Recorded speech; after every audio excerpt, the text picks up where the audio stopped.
안녕하세요, 여러분. 지금 이 시간은 2020년도 사회복지학회 공동학술대회에서 저희 사회복지연구회가 이제 저희 학술 세션을 마련해서 진행을 하고자 합니다. 긴 시간은 아니지만 한 1시간 반 정도 저희 여기 함께 계신 패널분들과 함께 지금 저희가 올해 2020년도는 코로나와 함께 헤쳐나가는 한 해이기도 하죠.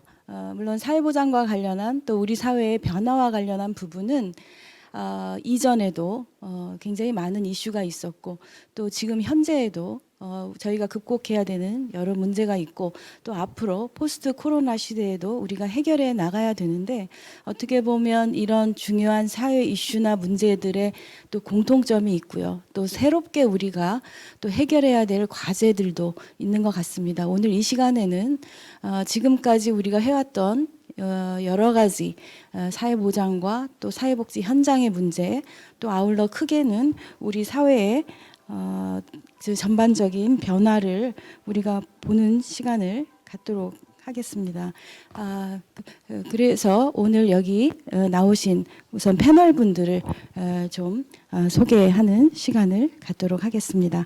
네, 우선 첫 번째로 제 오른쪽 앉아 계신 분은 서울대 사회복지학과의 김수영 교수님이십니다. 네, 오늘 우리 사회 정보와 관련한 그런 주제로 말씀을 해주실 것 같고요. 네, 그 다음에 제 또 오른쪽에 고려대 연구교수로 계시는 김영선 교수님이 우리 사회의 전반적인 변화에 대해서 이제 말씀해 주시는 그런 기회를 갖도록 하겠습니다. 반갑습니다. 네. 네, 그리고 제 오른쪽에는 최근에 한국판 뉴딜과 관련해서도 많은 연구를 진행하고 계신데요. 한국보건사회연구원 부연구위원으로 계시는 김기태 박사님 자리하고 계십니다.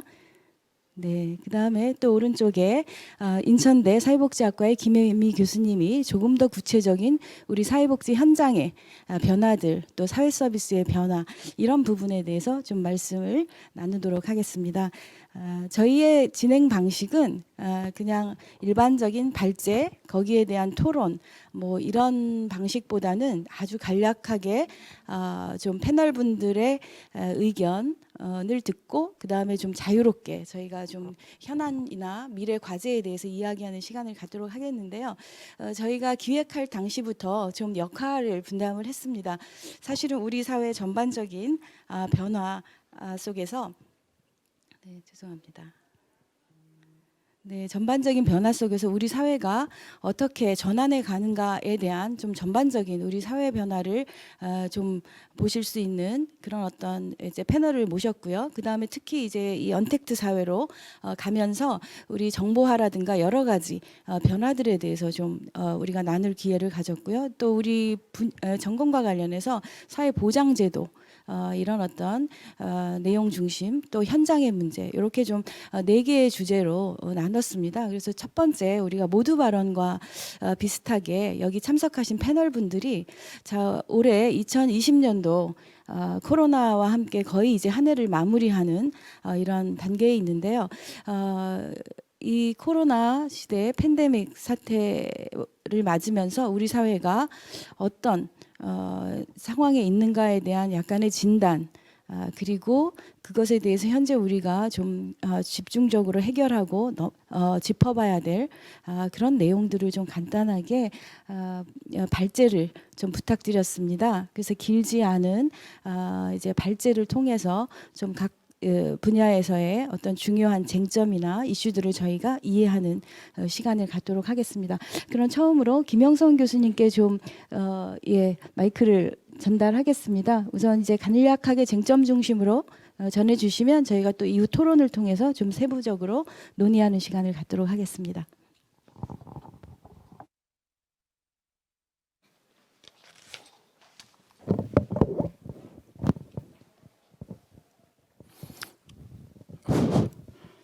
네, 안녕하세요. 첫 번째 발표 모두 발언 형식의 발표를 맡게 된 노동시간센터의 김영선이라고 합니다. 예, 반갑습니다.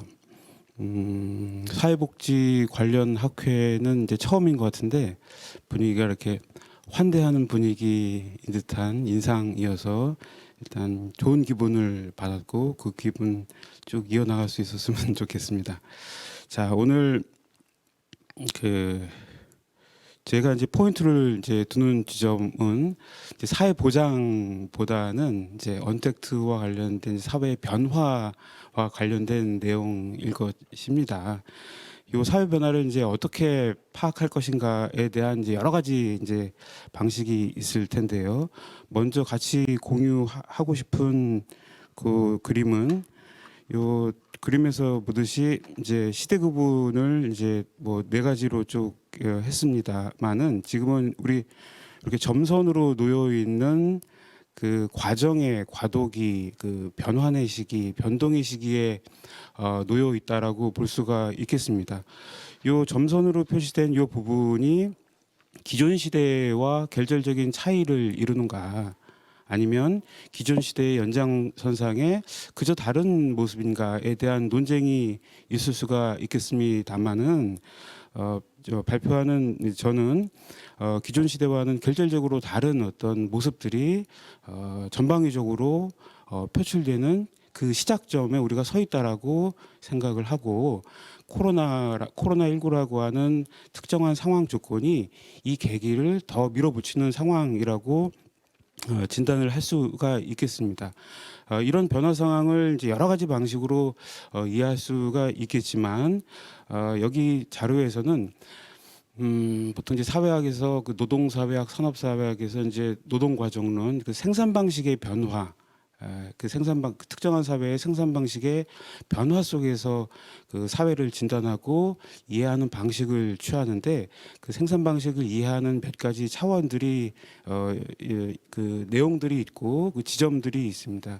그 지점들의 변화 그 포인트에 기초해서 지금 우리 시대의 양상들 어떻게 볼 것인가를 짚도록 하겠습니다.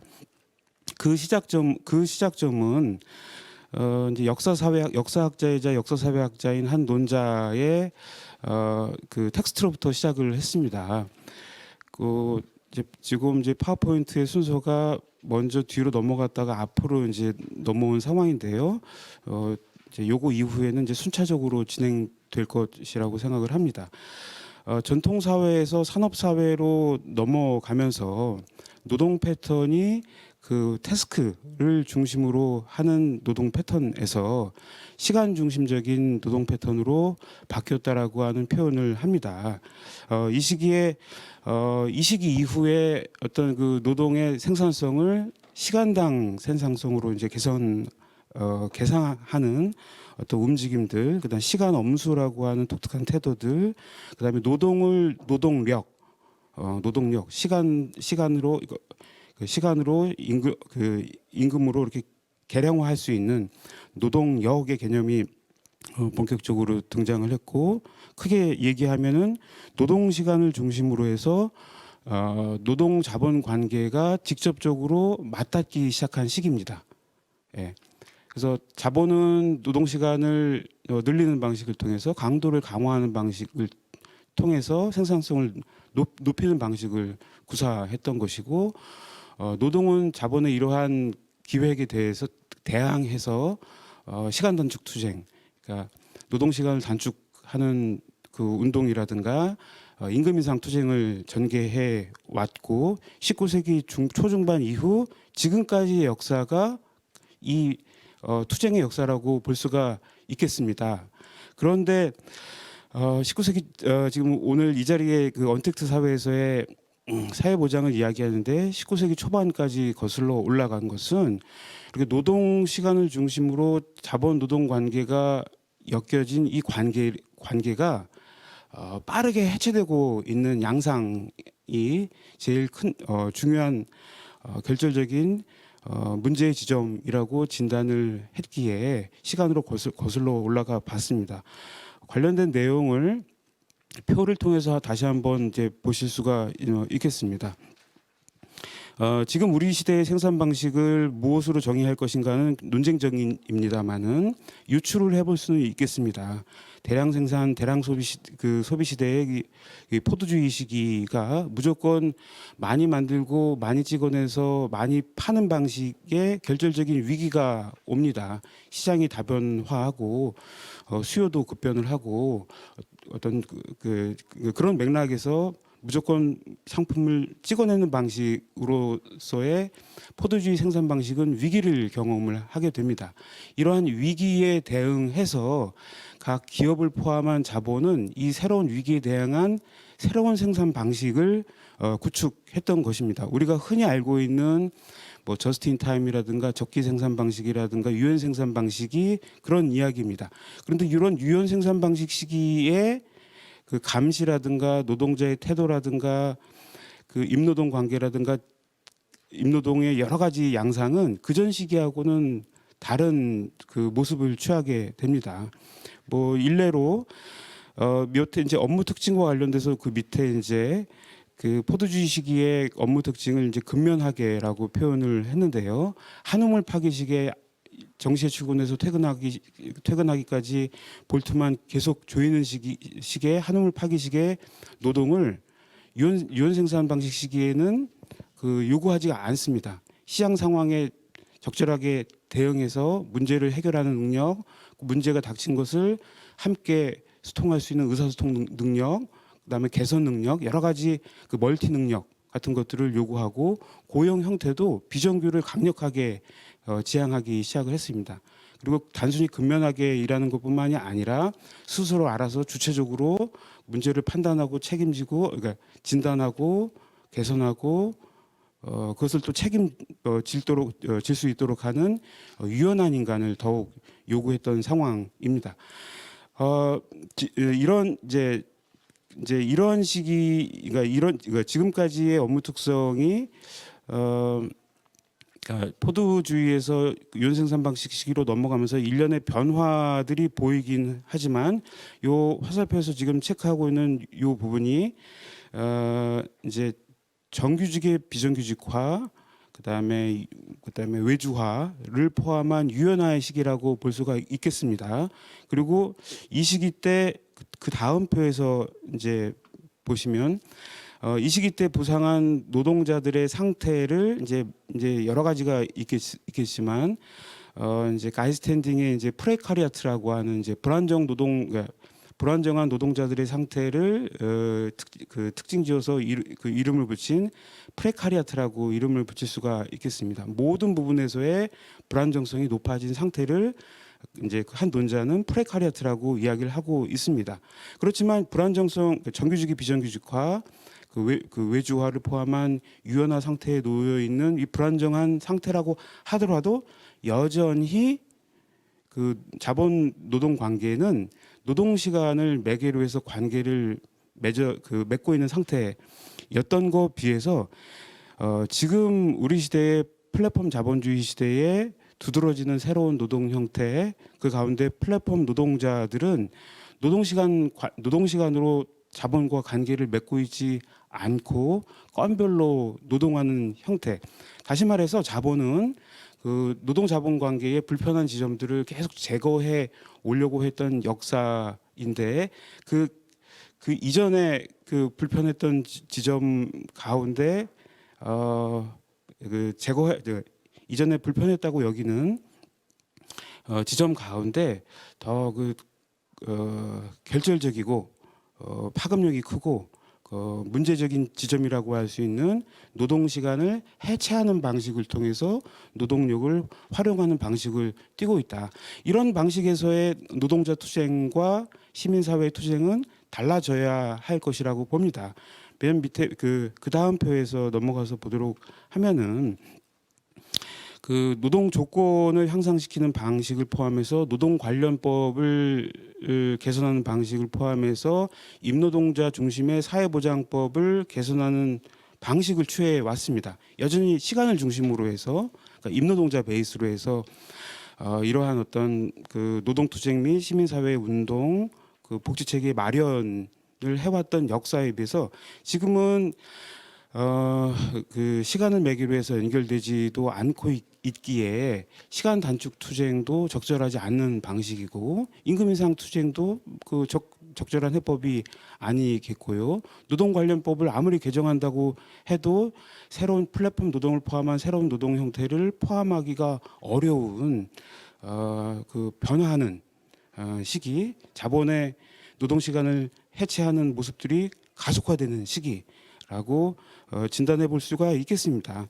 그 다음에 이제 새로운 위험, 이런 식의 나타나는 새로운 위험들이 이제 여러 가지 그 작업장, 일터, 그 현장에서 나타나는 여러 가지 모습들이 있겠습니다만은 간단히 이제 스치고 지나가면서 이제 넘어가 보면 이제 기계가 면접까지도 이렇게 관리 통제하는, 그 다음에 이 부분은 이제 많이 얘기가 됐지만 이제 SNS 업무 지시의 다른 표현입니다. 업무가 일상에 침투하는, 자본이 생산성을 높이는데 길이를 늘리고 강도를 강화하는 방식이 전통적인 방식이었는데 SNS라고 하는 새로운 기술 장치를 통해서 일상에 침투하는 방식. 한 논자가 소비자본주의 시대를 이야기하면서 우리 시대에는 한 톨의 자유시간까지 다 그 소비자본주의에 포섭된다라고 하는 이야기를 꺼냈는데, 거기에서 비춰보면 그 SNS라고 하는 새로운 신기술 장치를 매개로 해서 그 생산 시간이 일상에 침투하는 이 시대에 그 앞서 말한 한 톨의 자유시간까지 생산 시간에 포섭된다라고 하는 그 표현이 완성되는 시대가 아닌가, 그렇게 진단해 볼 수가 있고, 산업 시대의 일터 밖은 자유시간, 개인시간, 여가시간, 취미시간 으로 등치가 될 여지가 높았던 것에 비해서 지금의 시대는 퇴근 이후에도 작업장을 벗어나도 휴가지를 가도 그 생산 네트워크, 일의 네트워크의 그 바운더리 안에, 포섭이라고 표현할 수 없지만 그 자장 안에 머물 수밖에 없기에 자유시간의 시대는 끝나지 않았다라고 하는 진단을 좀 해볼 수가 있을 것 같습니다. 자, 기계가 노동 과정에 투입되면서 기계가 사회에 전파되면서 여러 가지 그 문제 제기들이 있는데요. 특히 이제 그 기계가 일자리를 대체한다, 일자리를 없애버린다, 공장 무인화 가설이 굉장히 공포처럼 여겨집니다. 산업 시대의 공포입니다. 자, 증기가 도입되면서 그 장인 노동을 대상으로 장인 노동을 그 제거하고 분여자 아동 노동, 미숙년 단순 노동자들을 대체해 왔던 역사를 쭉 거치면서 컴퓨터 인터넷 기술을 활용해서 정규 노동의 의존성을 제거하고 비정규를 확대하고 유연화를 확장하는 방식을 취했던 것처럼 지금의 플랫폼을 포함한 디지털 모바일 기술 등등은 노동자성을 제고하는, 탈노동자화 하려고 하는 자본의 그런 극단적인 기술 유연화의 단계가 관철되고 관통되고 있고, 그것이 언택트라고 하는 새로운 이름으로 저의 표현으로 이렇게 하자면 근사한 이름으로 이렇게 포장이 돼서 이렇게 전개가 되고 있다라고 진단을 해볼 수가 있겠습니다. 여러 가지 문제점이 있을 수가 있겠는데요. 또 하나는 이제 그 자본의 입장에서 그 인력을 과대 계상하고 과소 계상하는 것에 따른 여러 가지 문제들이 있습니다. 과대 계상하면 인건비가 많이 나가는 것이고, 과소 계상하면은 이제 업무가 이제 밀린다든가 아니면 서비스 질이 떨어진다든가 그런 문제를 풀기가 어려우는데, 이 문제를 풀기 위해서 스타벅스에서 이제 크로노스라고 하는 새로운 플랫폼 장치를 통해서 바리스타를 그 하루 단위의 노동력으로 활용하는 것이 아니라 시간 단위로 그 플랫폼 노동자처럼 가져다 쓰는 방식을 취하고 있습니다. 지금 한국 사회에서는 그 사회 문제화되지 않고 있고, 지금 미국에서 서비스 노동 쪽에서 그 스타벅스를 포함한 물류 노동자들에게서 주로 나타나는 문제이고, 이게 클로프닝이라고 하는 신조어, 클로징과 오프닝을 동시에 담당하게 되면서 노동자의 그 시간권이, 그 수면권이 해치되는 일련의 문제 제기들이 있는데, 이런 양상들이 또 한국에도 또 조만간 또 유입되지 않을까 싶고요. 감시의 방식도 이전과는 다릅니다.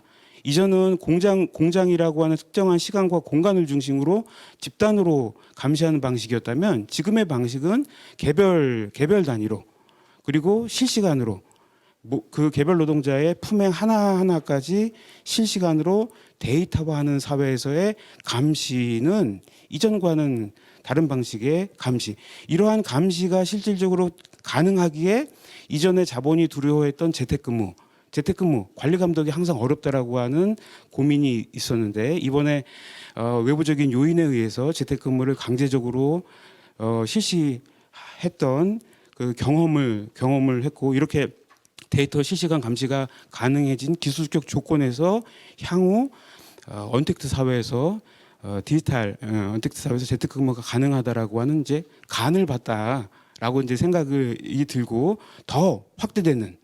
근데 재택근무의 확대가 모두에게 또 유용할 수도 있겠지만 여전히 그 문제적인 어떤 그 노동과정상의 그 문제들을 보호하고 보장하는 방식의 재택근무의 확대는 아직은 아니라고 하는 점에서 문제 삼을 수가 있을 것 같고요.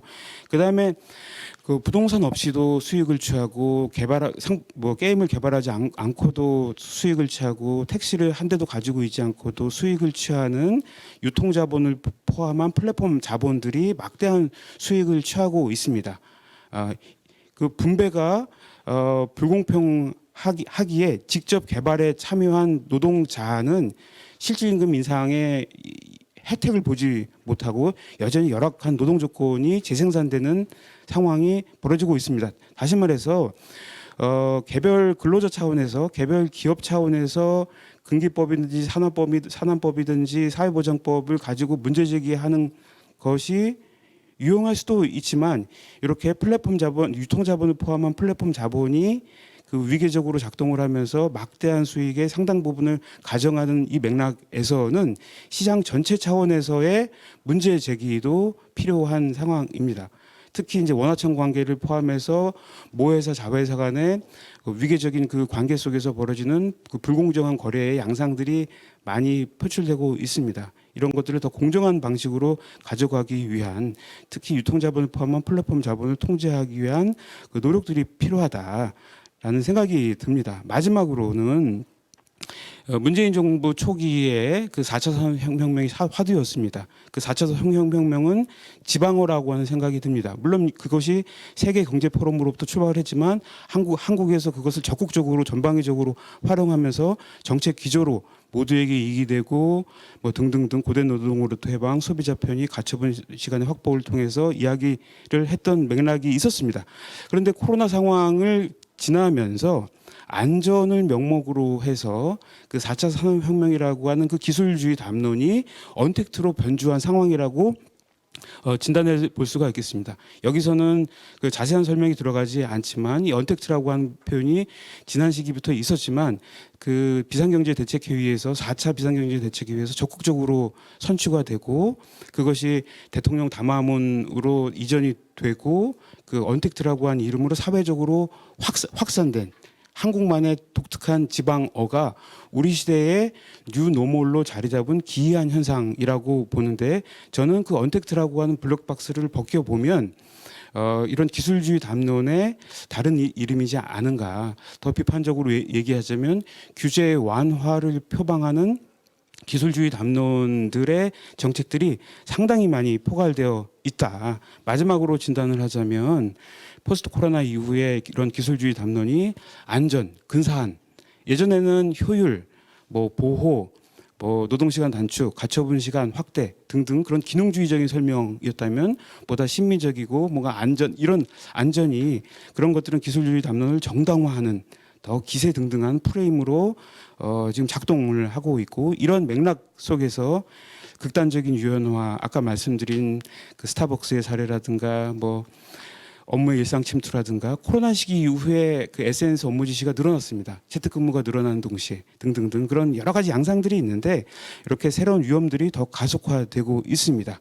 기존에 그 이제 만성화된 사회 불평등이 해체되지 않은 태 이런 것들이 교차하면서 그 이제 여러 가지 이제 불평등 문제들이 더 심화되는 단계에 있을 수가 있다고 봅니다. 이런 단계에 대처하는 방식은 뭐 노동의 방식이 있을 수 있고, 뭐 사회보장의 방식이 있을 수 있고, 시민사회 방식이 여러 가지가 있을 수 있겠습니다. 그와 관련된 뭐 이제 논의는 뭐 또 차차 같이 함께 할 수 있도록 하면 좋겠습니다. 네, 이상 마치도록 하겠습니다. 감사합니다. 네, 저희가 여는 어떤 주제로 참 잘 잡았다라는 생각을 김영석 교수님 발표를 들으면서 느꼈습니다. 저희가 사회 전반의 변화를 짧게 정의하기는 굉장히 힘들지만 저희가 이전부터 문제라고 했던 그 사회적인 불평등의 이슈나 이런 것들이 오히려 지금 포스트 코로나를 준비하는 우리들에게 더욱 중요한 과제가 되었고요. 특히 이제 여러 가지 4차 산업혁명과 함께 촉발된 여러 가지 언택트 사회로의 이행, 이런 부분에서 저희가 또 준비해야 될 것들이 굉장히 많은데요. 자연스럽게 저희가 정보화라는 사실은 이제 안전이라는 또 건강이라는 이슈로 시작이 됐지만, 이게 조금 전에 김영선 교수님 말씀하셨듯이 경제 또 노동의 유연화, 이런 기술주의 담론이 미치는 영향력은 우리 삶 곳곳에 스며드는 것 같고요. 특별히 또 저희가 4차 산업혁명과 관련해서 또 정보기술 사회에서 우리가 또 고민해야 되는 여러 이제 정보를 활용하는 또 이런 문제에 있어서 우리가 한번 몇 가지 이슈를 짚어보기 위해서 김수영 교수님이 지금 발제를 준비하고 계십니다. 네, 부탁드립니다.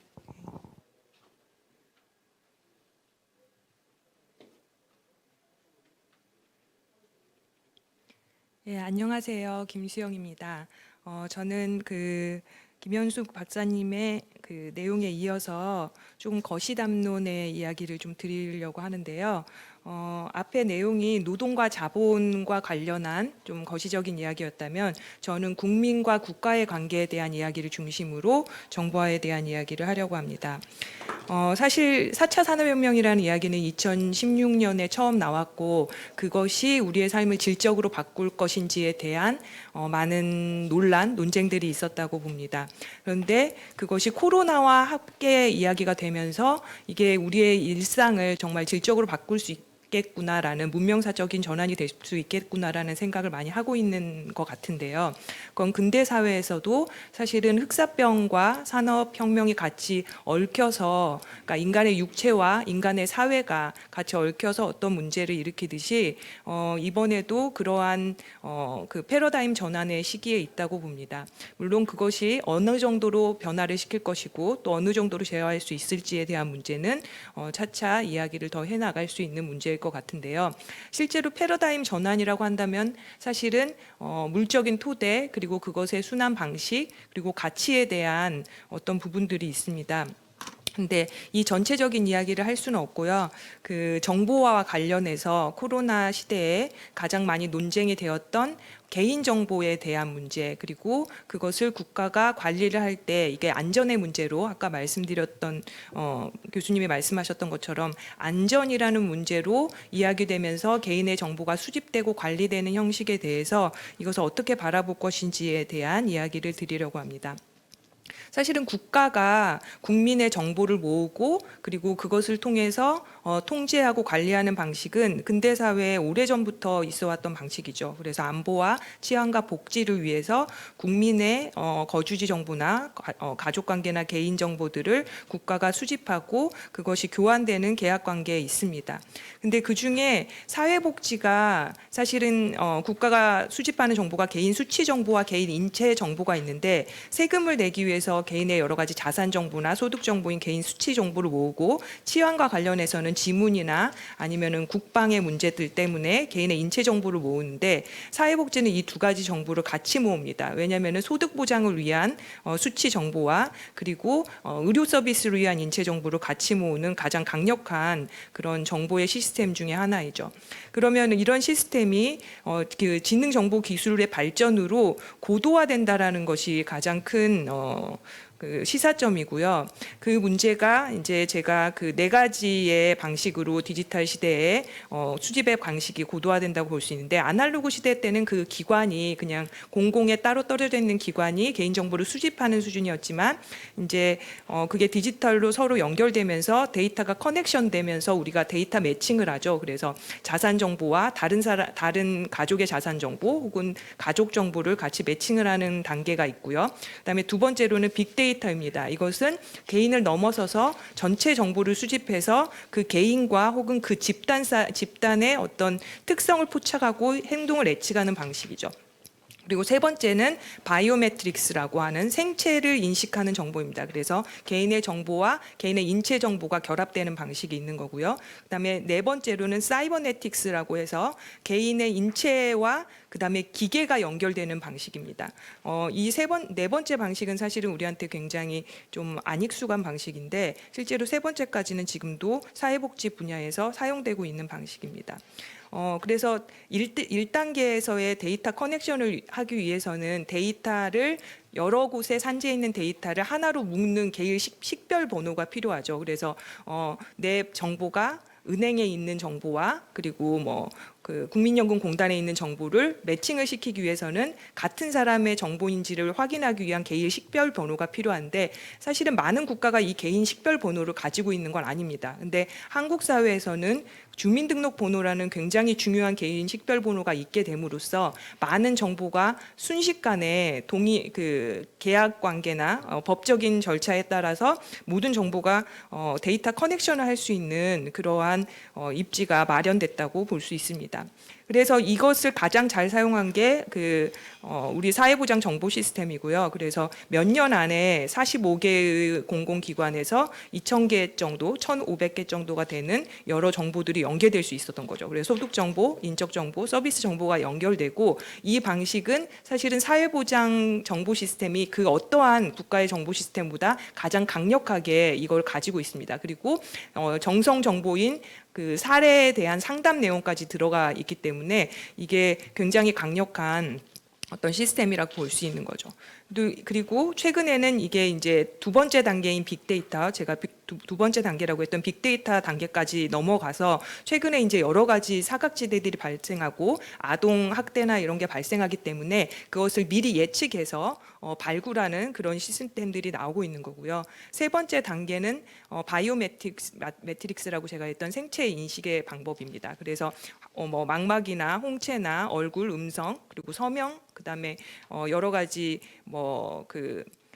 맥박이나 여러 가지 것들을 같이 모으는 방식이고요. 이 방식이 한국 사회에서는 많이 사용되고 있지 않지만 남아프리카 공화국과 같이 약간 행정 시스템이 안 되는 곳에서는 사실은 그 사람의 목소리나 성문을 통해서 이 사람을 식별하고 그 저소득층을 식별해서 급여를 제공하는 그런 시스템을 가지고 있습니다.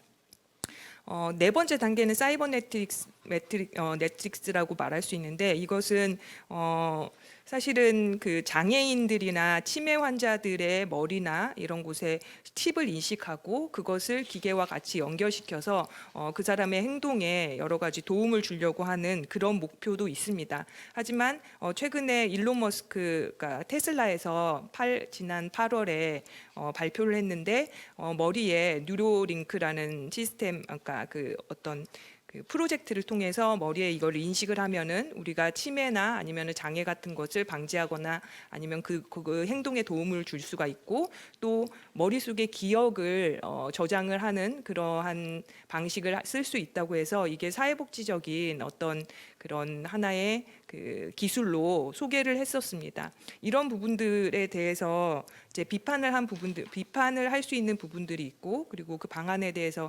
잠깐만 이슈를 던지고 말씀을 드릴 텐데요. 첫 번째로는 우리가 추구해야 하는 게, 사회복지가 추구해야 하는 게 효율성인가입니다. 이 대부분 전자정부에 대한 내용은 행정 업무의 효율성을 추구한다라는 것이고 복지행정의 효율화를 추구한다는 것인데, 실제로 효율성이 사회복지의 가장 중요한 문제인가에 대한 고민을 해야 합니다. 사실 부정수급자를 발굴하기 위해서 빅데이터나 아니면은 데이터 커넥션, 데이터 매칭을 사용하면서 이것을 통해서 복지 재정이 2조 넘게 절감했다라는 그러한 보고들도 많이 있고요. 그래서 그것을 통해서 유엔의 공공행정상을 받기도 했습니다. 그런데 그 과정에서 사실은 부정수급자라고 이름이 데이터 이미지화돼서 그들이 담론의 형성 기구로서 그들이 부정수급자라는 낙인과 그런 걸 찍혀지게 되지만 실제로 대부분 부정수급자라고 낙인 찍혔던 사람들은 부양 의무자 기준이나 여러 가지 이유 때문에 그 가난한 상황임에도 불구하고 그 수급에서 탈락하는 경우들이 많았죠. 사실은 이걸 부정수급이라는 말로 데이터 이미지화를 할 수 있는 문제인지에 대한 논의가 필요합니다. 두 번째로는 정보 탈출의 문제인데요. 우리가 정보를 뭐 개인의 이름, 주소 이런 것들을 많이 이제 그것들을 제공을 하고 서비스를 받는 과정에 있는데 이 과정에서 우리가 의식 중 무의식 중에 우리의 정보들이 많은 곳에서 새고 있다라는 건 우리가 이미 알고 있는 문제입니다. 이게 우리의 동의와 인지를 떠나서 움직이는 것들을 이제 정보 탈출이라고 하는데 이게 그냥 정보 탈출의 수준을 넘어서 개인 정보가 유출되는 경우들도 있죠. 왜냐하면 기업이나 그런 건강보험의 여러 가지 시스템들과 정보들이 있는데 이걸 제약회사나 최근에 이제 제약회사의 여러 가지 경쟁들도 있듯이 많은 곳에서 사실은 굉장히 가치가 있다고 생각하는 정보들이 있는 겁니다. 왜냐하면 개인 식별번호가 같이 존재하기 때문에 그 정보가 굉장한 정확성을 가지고 있어서 국가의 정보를 기업에서 사실은 가치를 부여하고 사용하고자 하는 여러 가지 움직임이 있는 거죠. 그게 불법으로 됐을 때는 유출을 하게 되는 거고요. 근데 그 과정에서 사실은 우리나라는 개인 식별번호가 주민번호로 아날로그 시스템, 그러니까 오프라인에 있는 정보를 온라인과 연계시켜서 사용하는 거기 때문에 그 개인 정보가 사실은 재식별을 통해서 식별 가능한 상황이 되게 되면은 우리의 오프라인 상황의 모든 정보들도 노출되게 되는 그러한 위험성에 있게 되는 겁니다.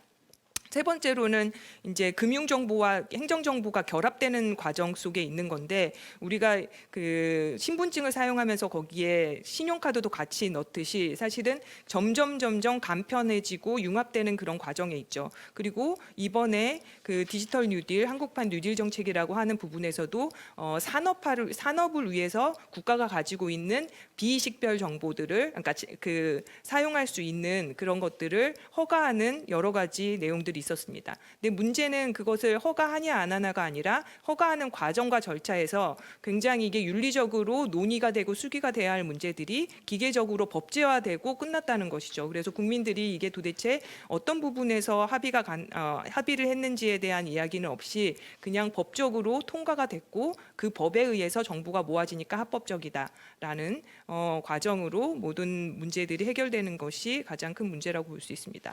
그래서 데니엘 솔로브가 사실은 그 프라이버시의 문제라는 거는 점점 처음에 느낄 수 있는 게 아니라 시간에 따라서 점진적으로 이게 침해가 당하기 때문에 실제로 우리가 깨닫게 됐을 때는 이미 늦은 상황이라는 이야기를 했었고요.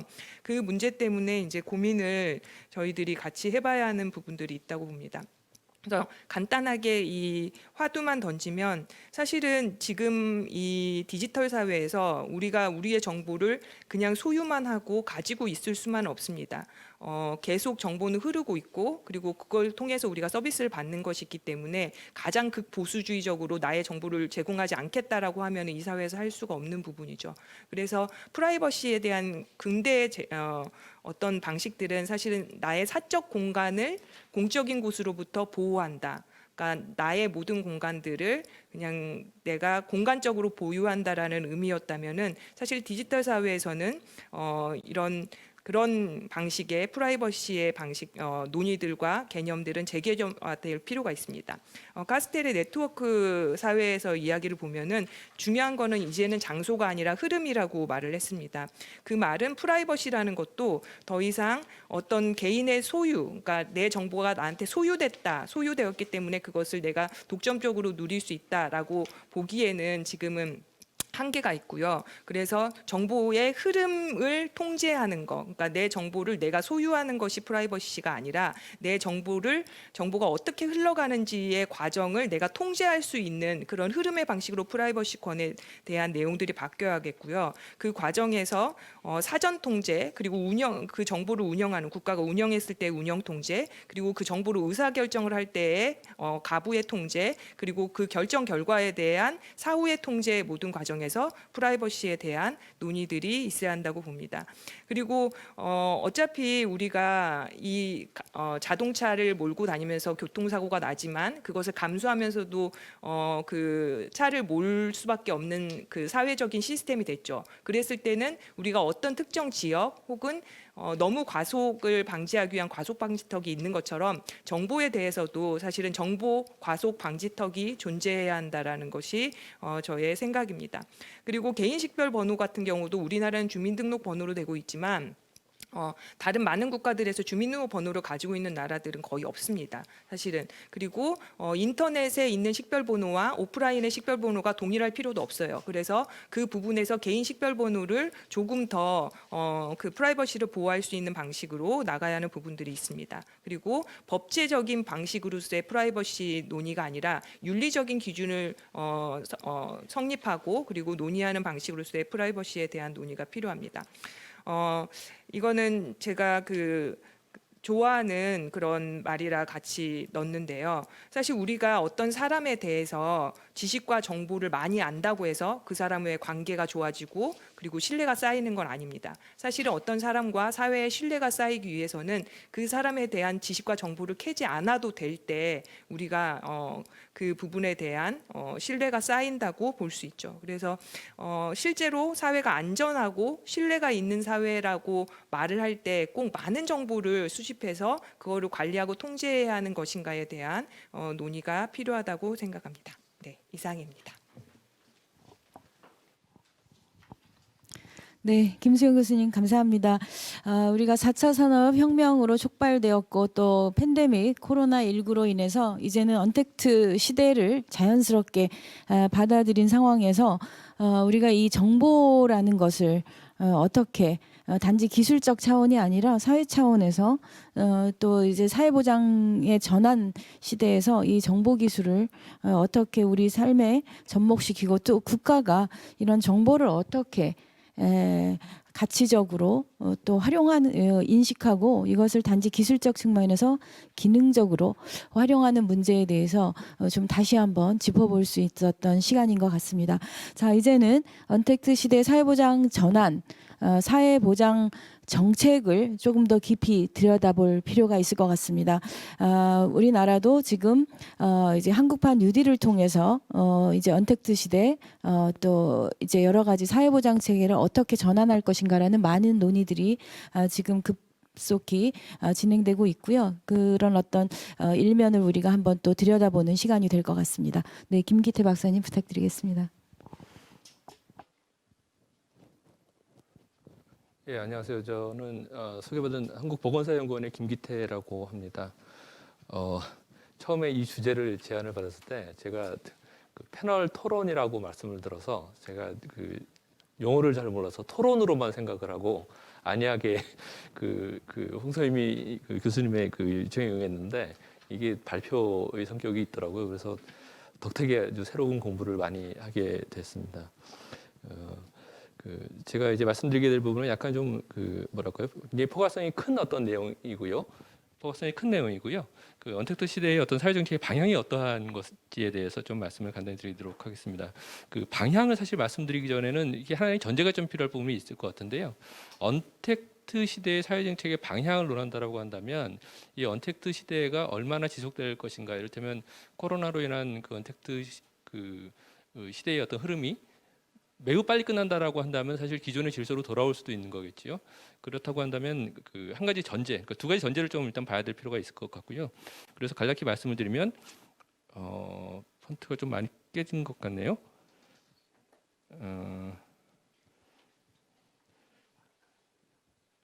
예, 제 말씀을 들으면서 진행을 할 수밖에 없을 것 같습니다. 죄송합니다. 이게 미리 확인이 됐었어야 되는데. 그 구두로 말씀을 드리겠습니다. 그 언택트 시대의 이제 세계적인 사회적인 거리두기나 봉쇄 조치로 인해서 실업이 증가하고 노동 시간이 감소하고 있는 상황입니다. 그리고 전 세계적으로 노동 시간도 크게 감소하고 있는 상황이고 한국도 2020년에 8월 취업자 수 기준으로 전월 동기 대비해서 한 27만 명 정도가 감소를 했습니다. 그 다음 페이지 보시면요. 급격한 경기 침체로 해서 대부분의 국가들이 올해 마이너스 성장을 경험할 것으로 예상이 됩니다. 이 경기 침체의 회복에 대해서 전망에 대해서는 뭐 유형, 그러니까 유형이라면 한동안 지속이 되다가 회복이 될 것이다라는 얘기도 있고, V형은 상당히 짧게 그 침체가 지나갈 것이다. 수시형은 이제 우리가 나이키 모델로 알고 있는 그런 모델로 갈 수도 있고, L형이라고 해서 상당히 급격하게 떨어져서 오래 지속될 것이다. 이런 얘기도 있고, I형은 정말 우울한 얘기입니다만 뭐 쭉 떨어지기만 할 것이다, 이런 유형도 있지요. 그래서 어떤 그 밑에 그림을 보시면 언택트가 얼마나 지속될지에 대해서 왼쪽 아래 그림을 보시면 상당히 오래 지속될 것이다라든지 이런 전망들이 있습니다. 뭐 전망 사실 엇갈립니다. 근데 저는 이제 두 가지 전제 위에서 좀 말씀을 드리겠다는 생각이 들고요. 뭐 그 몇 가지 시나리오별로 제가 또 말씀드릴 수 있는 뭐 역량이나 뭐 시간도 안 되는 것 같고, 그다음 페이지 넘어가시면 두 가지 전제로 좀 말씀을 드려야 될 것 같습니다. 코로나가 장기화할 것인가? 뭐 빨리 끝날 수도 있다라고 하는데 적어도 단기간에 끝날 것이라는 전망은 그렇게 많을 것 같지는 않고요. 그 일부 전망은 이게 그 장기화 정도가 아니라 아주 그 계속 아주 이런 모드로 갈 것이다. 라는, 그래서 어쩌면 우리가 걱정해야 될 것이 포스트 코로나가 아니라 시니스 코로나 뭐 이런 표현까지 말씀하시던데, 그런 흐름으로 갈 것이라는 말씀도 있습니다. 그렇다고 한다면 코로나가 장기화됐을 때 우리 경제가 이것을 이겨내고 다시 회복을 할지 아니면 계속되는 침체로 갈지에 대해서 얘기들을 나오는데, 적어도 뭐 그 미스터 둠이라고 불리는 이제 미국의 루비니 교수 같은 경우는 이게 그레이트 디프레션이 아니라 그레이터 디프레션이 될 것이다라는 전망까지 나오는 상황에서, 일단 두 가지 전제, 그러니까 코로나가 매우 오래 지속될 것이고 장기 침체에 있어서는 굉장히 우리가 생각하는 것보다 상당히 심각한 수준으로 갈 수 있다라는 전제에서 좀 말씀을 사회정책 방향에 대해서 말씀을 드리려고 합니다.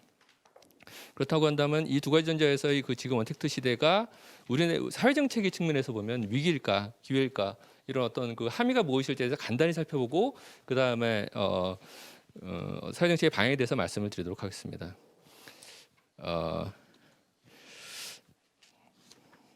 그림은 보여드려야 되니까 이건 스페이스는 눌러야 되는데 이 텍스트는 또 다른 걸 보여야 되니 약간 좀 에러가 좀 있는 것 같습니다. 양해를 좀 부탁드립니다.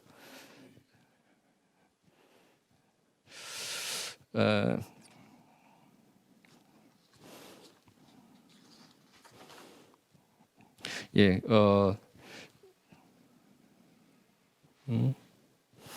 60, 70년대 이후에 불평등 심화에 대해서 지적이 계속되고 있는데 사실 지금까지도 상황의 개선의 기미가 보이지 않고 있습니다. 그 불평등 해소의 어떤 방안들이 굉장히 많이 나오고 있고요. 근데 한편으로는 이제 그 불평등의 그 역사라고 발터샤이를 쓰신 2017년에 나온 책을 보면 인류 역사상 그 평화적인 방식으로는 불평등은 해소된 적이 없다라는 얘기를 합니다. 뒷부분에도 발터샤이들의 책이 잠깐 나올 텐데 이 심화된 불평등 상황에서 이 팬데믹이 어떤 영향을 미칠까라고 봤을 때 아마도 팬데믹이란 매우 폭력적이고 파괴적인 상황이 지금의 불평등을 해소시킬 수 있을 것인가? 라는 어떤 질문을 던질 수 있을 것 같고요.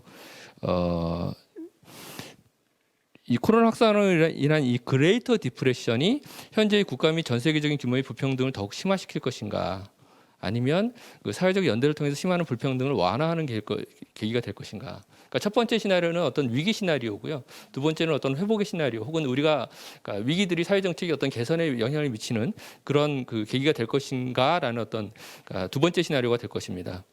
위기 시나리오를 보면 한국의 소득 감소가 그 코로나 상황에서 취약계층에 집중되고 있고 정규적인 상대적으로 안정한 어떤 부분을 볼 수 있습니다. 아래 표 두 개는 저희 원에 이현주 박사님이 이제 코로나 이후 상황에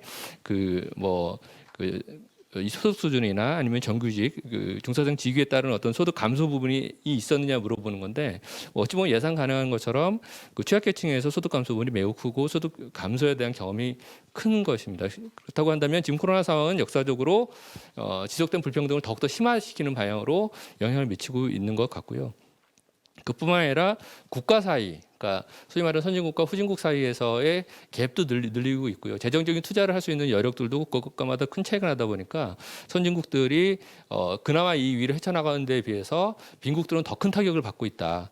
그리고 선진국 내부에서도 국민들 사이에서도 굉장히 큰 타격을 받고 있고 뭐 예를 들어서 세 번째 줄에 보시면은 미국의 파월 연준은 의장도 코로나가 미국의 빈부격차를 키울 것이다. 그건 미국만이 아니라 방금 전에 보셨던 것처럼 한국에서도 그런 어떤 현상이 나타날 것이다라는 것이고요. 그리고 그 위기 시나리오에서 계속되는 말씀은 사회 집단에서도 격차도 벌어질 것이고 끊임없이 얘기가 나오는 것처럼 그 교육 격차도 굉장히 늘릴 것이다라는 의견들이 있습니다. 그래서 뭐 코로나 발병 이후 미국에서의 실업률도 저소득층에서 굉장히 높이 발생하고 고소득층에서는 상대적으로 덜 발발하고 있다라는 얘기를 하고 있습니다.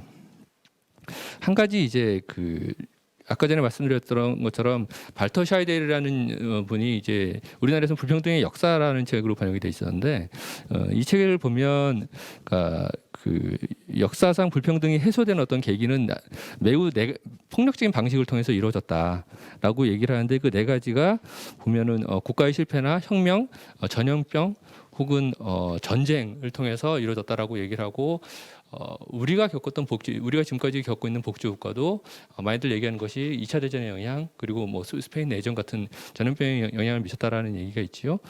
그럼 코로나가 그 네 개의 기사가 될 수 있을까라는 질문을 던질 수 있는데 아마도 약간 좀 결이 다를 수 있겠다.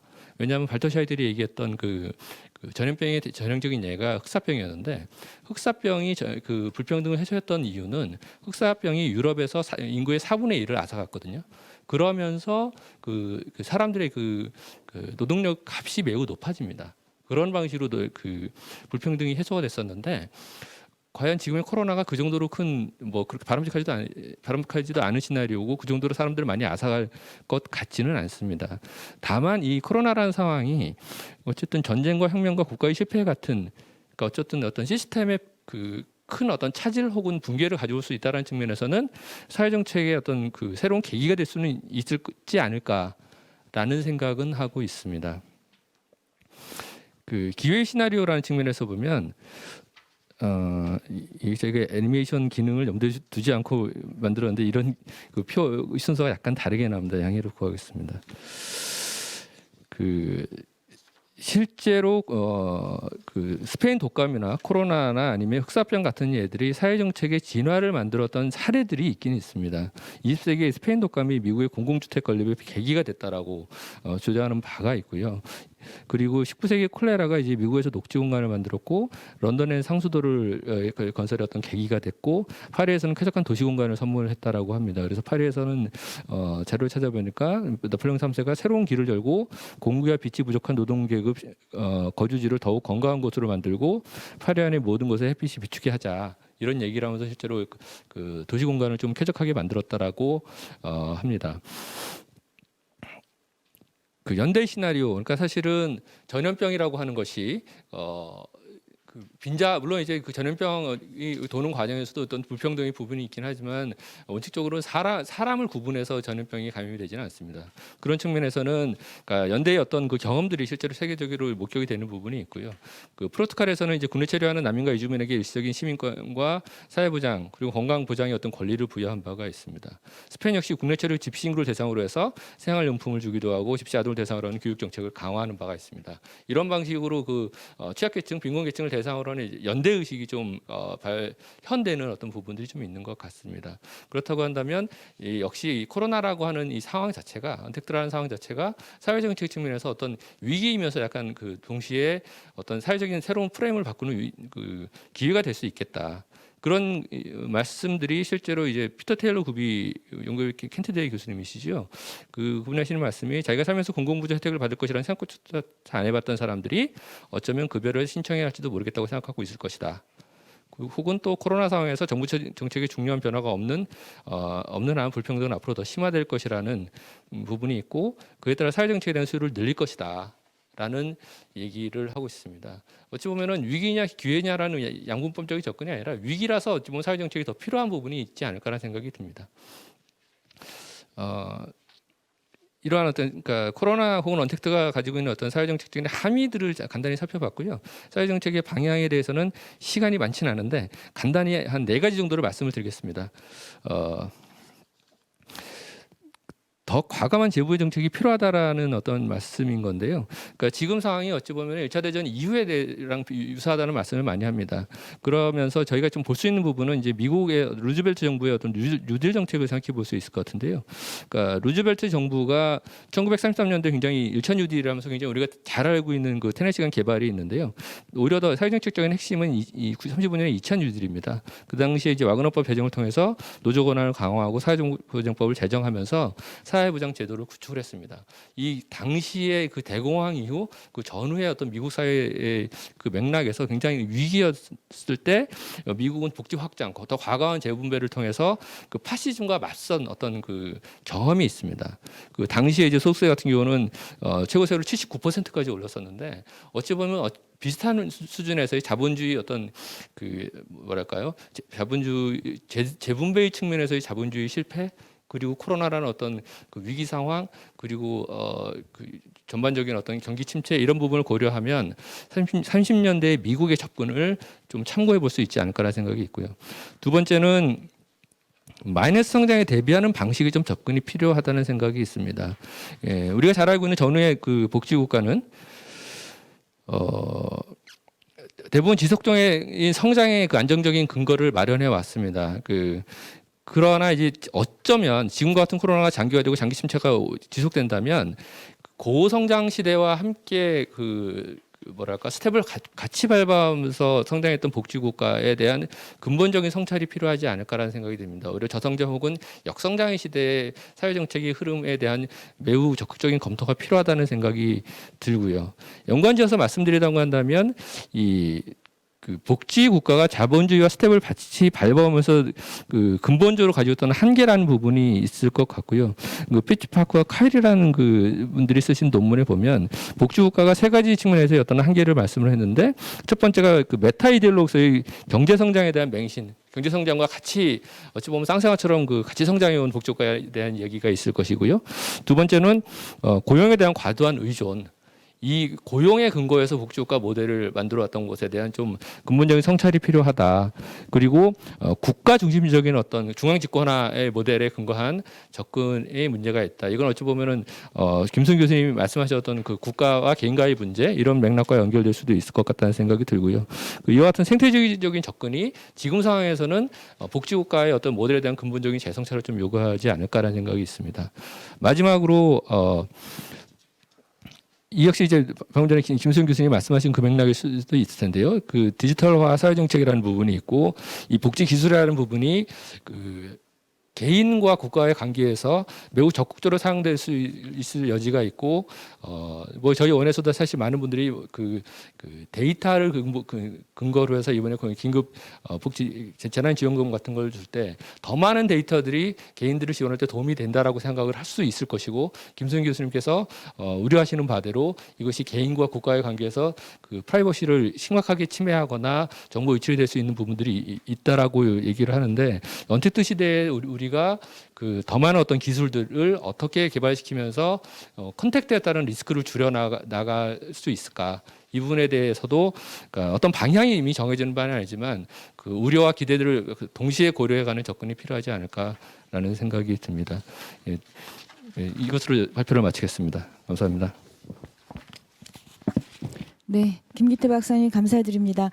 네, 저희가 그 위기의 시나리오, 네, 이런 어떤 위기에서 우리가 과연 어떤 시나리오를 만들어 갈 것인가, 거기에서 많은 분들이 이전보다는 훨씬 더 덜 불평등하고 좀 더 정의로운 그런 사회로 전환해야 된다라는 인식이 늘어났다라는 것은 또 하나의 기회가 아닌가 싶고요. 그 과정에서 우리가 많은 실험들도 있었던 것 같습니다. 좀 더 보편적인 제도로 전환할 수 있는 그런 어떤 시기를 좀 앞당기기도 했고, 또 이런 부분에서 사실은 사회복지 현장도 이런 경험들을 지금 열심히 쌓아가고 있는 중이고요.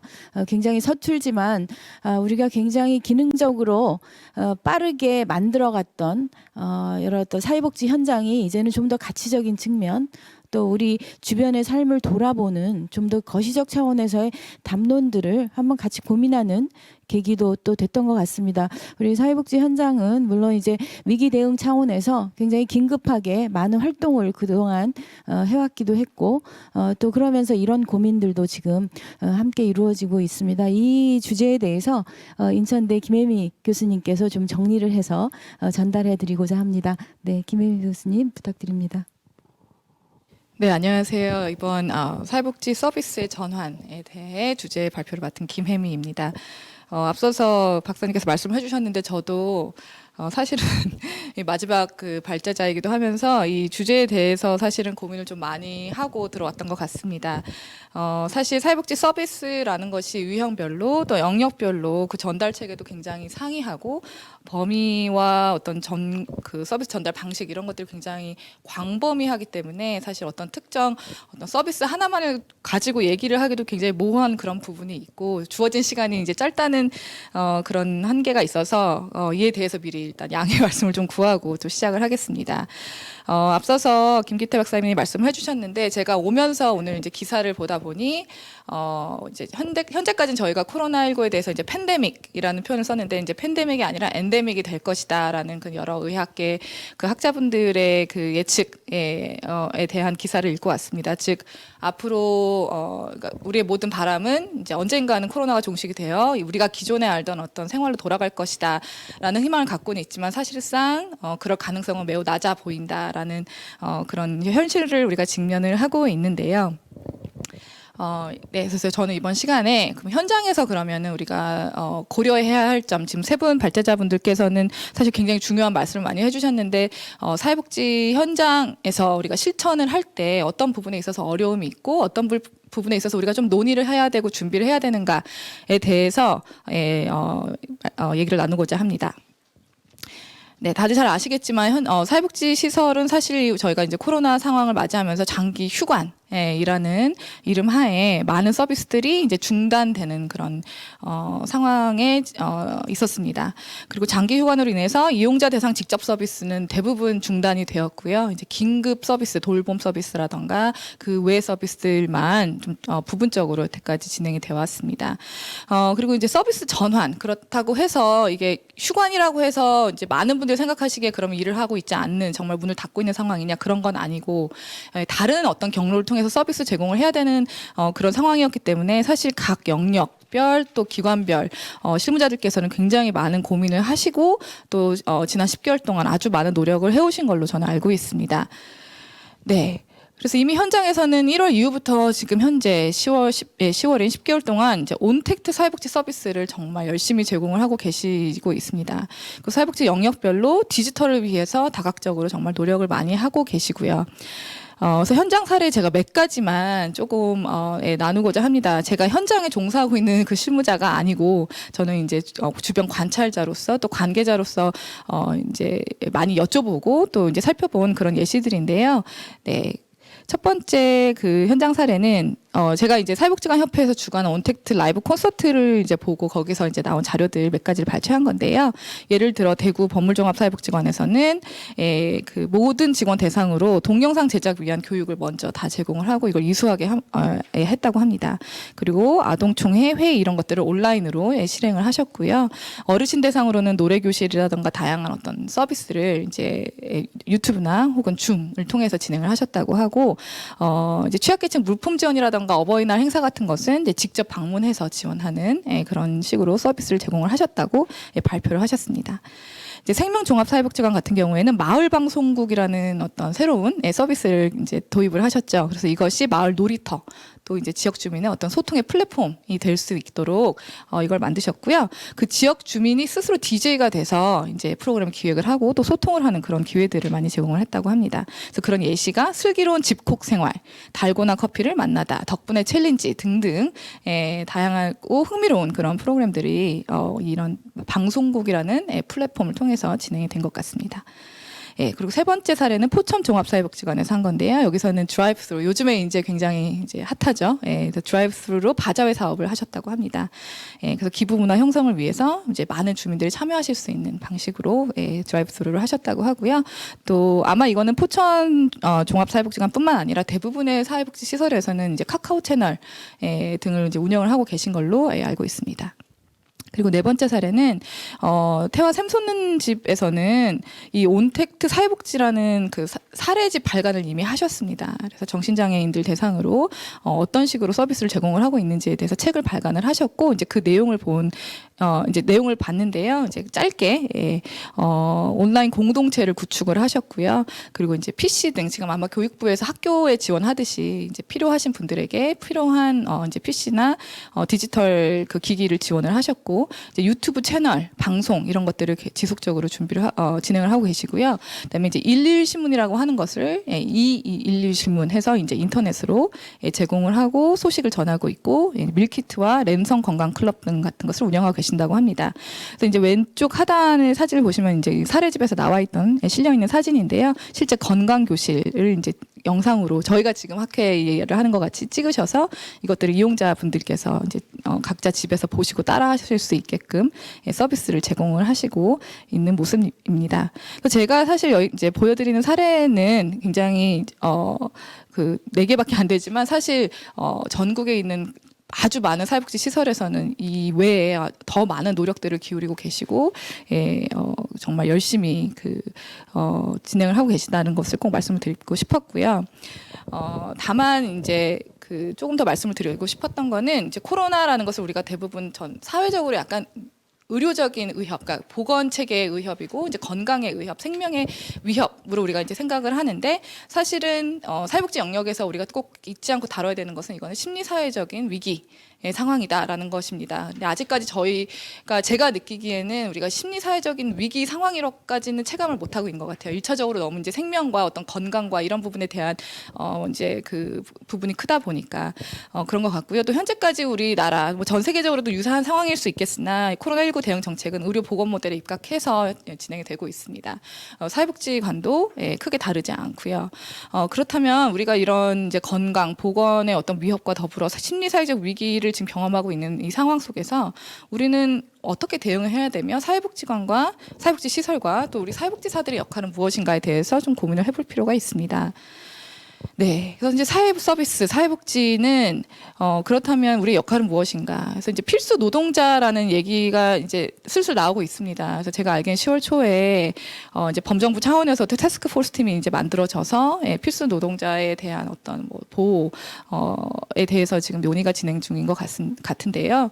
이제 외국에서는 사회복지사와 사회복지 시설 서비스 제공자가 에센셜 서비스 제공자 프로바이더로 이미 이제 지명이 되어 있고 서비스를 제공하게 되어 있는 것과 달리 우리나라에서는 아직까지 필수 노동자의 어떤 범위 안에 그 모든 사회복지사가 들어와 있는 것 같지는 않습니다. 그래서 장기 휴관이라는 이름을 이제 일단 저희가 쓰고 있는 건데 사실은 이제 제가 읽은 글에서 발췌를 하자면 김영길 선생님이 쓰신 글에서는 이것은 장기 휴관이라는 것이 아니라 위기 대응 운영으로 우리가 이것을 전환을 해야 된다. 앞으로 이게 엔데믹 상황으로 우리가 이어진다면 언제까지 사회적 거리 단계가 2단계로 다시 격상이 되고 2.5단계까지 격상이 된다면 휴관으로 대응을 할 것인가? 이제 그렇지 않다라는 거고 그 결과 지금 현재 우리가 보고 있는 여러 가지 사회적 이제 취약계층들이 점점 더 확산되고 있고 그동안 눈에 뜨지 않았던 드러나지 않았던 이제 사회적 문제들이 우리 그 대상자들의 삶에서 굉장히 그 문제들이 대상자 삶에서 부각되고 있는 부분을 본다면 이제 위기 대응 운영 방향으로 우리가 이것을 전환을 해야 된다. 그렇다면 이걸 어떻게 해야 되는가? 사실 이것에 대해서 제가 이제 감히 말씀을 드릴 수는 없으나 다만 위기 대응 지침을 일단은 전반적으로 더 마련을 해야 될 것 같고 이것에 대해서는 이제 앞에 제가 현장 사례 예시를 말씀을 드렸지만 사실 그것은 각 복지관, 각 기관, 각 시설의 각계 전투, 각자 도생한 결과라고 보시면 될 것 같아요.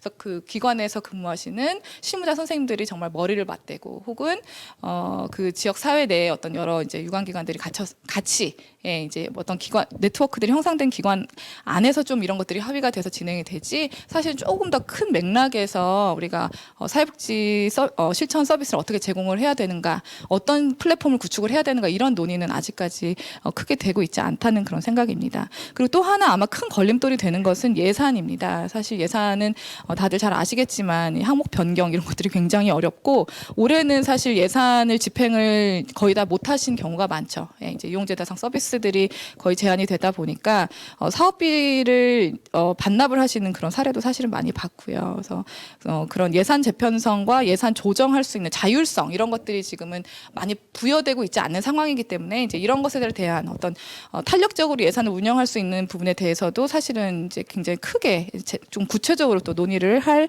그럴 필요가 있을 것 같습니다. 그래서 리머라는 분이 올해 이렇게 말씀하셨습니다. Virtual Social Work, 그러니까 가상사회복지죠. 가상사회복지 실천, 온라인 사회복지 실천, 우리가 얘기하는 온택트 사회복지 실천인데요. 이건 이미 이제 여기에 와 있다라는 거고, 이미 서구에서는 이제 코로나19 이전부터 많은 서비스들이 디지털화로 운영 중에 있다라고 얘기를 하십니다. 이제 그 이유는 대면 서비스나 방문 서비스 이용이 어려우신 분들을 위해서 이미 이제 이런 것들이 도입이 되었고, 신체라던가 정신장애 혹은 여러 가지 이동에 어려움을 가지신 분들, 혹은 여러 가지 이제 대면 상담을 기피하시거나 이제 힘들어하시는 그런 분들을 위해서 편안한 가정 환경 내에서 상담이라든가 서비스 제공이 용이하도록 이런 것들이 이미 디지털화되어 있다고 알고 있습니다. 알고 있고, 또 그 기관을 실제 오시는 걸 좀 두려워하시거나 개인정보 노출 이런 것 때문에 불안해하시는 많은 분들한테는 최적의 서비스 전달 방법이다라고 설명을 하면서, 이것이 사실은 위기 상황 시 즉시 개입이 가능한 굉장히 좋은 어떤 서비스 방법이다라고 얘기를 하고 계십니다. 그리고 우리나라에서도 사실은 이 정도 수준은 아니더라도 이미 많은 기관에서 이제 온라인 상의 여러 가지 이제 공동체, 커뮤니티 이런 것들이 많이 형성이 돼서 이제 서비스가 제공이 되었었죠. 그리고 지금까지 진행이 되고 있고요. 하지만 또 여기서 우리가 고려해야 될 그런 단점들 혹은 이제 유의해야 될 점들은, 서비스를 일단은 디지털화, 우리 이제 현장에서 디지털화하는 데까지는 많은 시간이 걸립니다. 그래서 제가 사회복지 실천 현장에 계신 종사자분들을 정말 너무 많이 칭찬해드리고 싶은 거는, 그 정말 짧은 시간 안에 이런 것들을 많이 만들어내셨고 이미 온라인 체계화 시켰다는 점에서, 그리고 이제 부족한 예산 가운데서 그래서 굉장히 많이 하셨는데요. 이제 이런 것들 조금 더 집중적으로 지원이 돼야 될 것 같고, 종사자 플러스 이용자 교육이 필수입니다. 그리고 이제 중요한 부분은 치료 관계에 과연 이런 디지털화 서비스가 이로운 건가. 실제 아까 앞에서도 말씀을 하셨지만 사실은 신뢰관계 형성이 어떤 우리가 얘기하는 실천관계에서의 핵심인데, 이런 것들은 온라인, 줌 이런 걸 통해서 참 캐치하기 어려운 부분들이 있고, 그다음에 상담에서 굉장히 필수적으로 우리가 고려해야 되는 어떤 이제 큐에 대한 그런 비언어적인 관찰, 이런 것들은 사실 온라인상에서 굉장히 어려운 부분들이 있습니다. 네, 그래서 우리가 이제 알아야 되는 것은 무엇이냐면, 서비스 대상자별 디지털 액세스와 리터러시. 오늘 이제 리터러시라는 얘기 굉장히 많이 하고 있는데요. 이제 이해력이라고 보시면 될 것 같은데, 네, 그리고 또 서비스 영역별 비대면 대면 서비스 구조의 비율에 대해서도 사실은 지금 좀 전반적으로 알아볼 필요가 있습니다. 이제 각자 기관에서 열심히 하고 계신 건 알지만, 어떤 영역별로 이런 것들이 정리가 되었느냐, 혹은 정리를 좀 해야 될 필요가 있겠고요. 좀 시간 관계상 제가 말씀을 많이 못 드리겠는데, 대상자별 디지털 액세스와 리터러시 보면서 제가 꼭 강조하고 싶었던 게 뭐냐면, 제가 최근에 시각장애인 복지관을 좀 방문할 기회가 있었는데, 시각장애인 복지관이 가지고 있는, 당면하고 있는 어려움은 무엇이냐면 온라인 서비스가 어렵다는 것입니다. 온라인 서비스의 기본 전제는 보고 시청을 통해서 소통을 하는 것인데요. 이제 보는 것에 있어서 장애를 가지신 시각장애인 분들은, 그럼 우리가 어떻게 이분들을 온라인 서비스를 제공을 해야 될 것인가에 대한 고민은 사실 시각장애인 복지관에 계신 선생님들만의 고민이지, 우리 복지 현장에서 전반적으로 같이 공유하고 있는 고민은 아닌 것 같습니다. 이것은 하나의 예시입니다. 이 사회복지 대상자 안에서도 점점 더 취약계층 혹은 사각지대에 놓여 있는 분들이 점차 발생을 하고 있고, 이것에 대한 우리가 고려를 좀 더 많이 해야 될 것 같다라는 말씀을 드리고 싶고요. 네, 그리고 이제 앞에서도 계속 말씀을 해주셨는데, 프라이버시와 이제 컨피덴셜리티 이슈가 굉장히 이제 많이 되고 있습니다.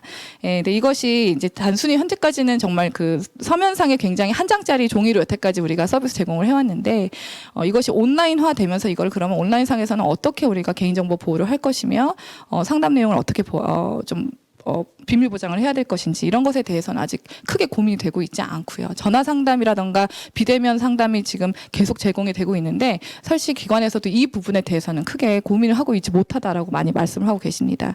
그리고 아까 이미 말씀하신 경계의 문제 역시 마찬가지입니다. 종사자분들이 이용자분들하고 이제 온라인화, 이 서비스가 온라인화 되면서 거의 24시간 대기 카톡과 뭐 여러 가지 등등의 상황으로 이제 발전이 돼서 그 공적 관계와 사적 관계의 어떤 경계선의 혼돈에 많이 이제 노출되어 있는 그런 상황입니다.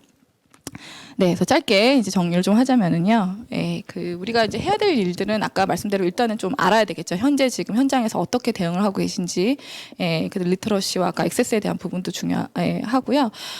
그리고 재난 위기 대응을 위해서 영역별, 지역별 업무 통합 매뉴얼이나 시스템이 전반 좀 거시적인 측면에서 구체적으로 마련이 되어야 될 것 같습니다. 그리고 벌추어 소셜 워크 서비스를 한다면 사실 인프라가 기본이 돼야 되는데 너무 지금 열악한 인프라를 가지고 각자 하고 계시기 때문에 현실상 너무 많은 어려움들이 있고, 한 가지 예시를 드리자면 각 복지관 홈페이지나 혹은 각 서비스 시설 홈페이지에 가시면 거의 유사한 내용의 콘텐츠들이 모든 기관의 홈페이지에 다 올라와 있어요. 각자 만드셔서. 아까 예를 들어서 뭐 운동교실 같은 경우에도 똑같은 어떤 프로그램인데 선생님들은 이제 다 복지관 별로 만드셔서 이걸 진행을 하시죠. 네, 빨리 끝내겠습니다. 네, 그리고 중요한 거 꼭 이거 얘기하고 싶었던 건데요. 사회복지 윤리와 업무 지침. 우리가 사회복지 윤리와 가치가 굉장히 중요하다라고 얘기를 하는데, 온라인상에서 그럼 실천의 윤리와 가치 어떻게 할 것인가, 이것에 대한 논의가 본격적으로 진행이 되어야 될 시점이라고 생각을 합니다. 그리고 또 한 가지 말씀드리고 싶은 거는 엔데믹입니다. 그래서 그 후가 올지는 잘 모르겠지만 회복과 대처, 이후 상황에 대해서 우리는 어떻게 지금 준비를 해야 될 것인가에 대한 논의가 반드시 필요하다라는 생각입니다. 네, 시간 관계상 굉장히 빠르게 했는데요. 여기까지 발표를 마치겠습니다. 감사합니다. 네, 감사합니다. 저희가 항상 시간에 쫓기는데 온라인으로 해도 마찬가지인 것 같습니다.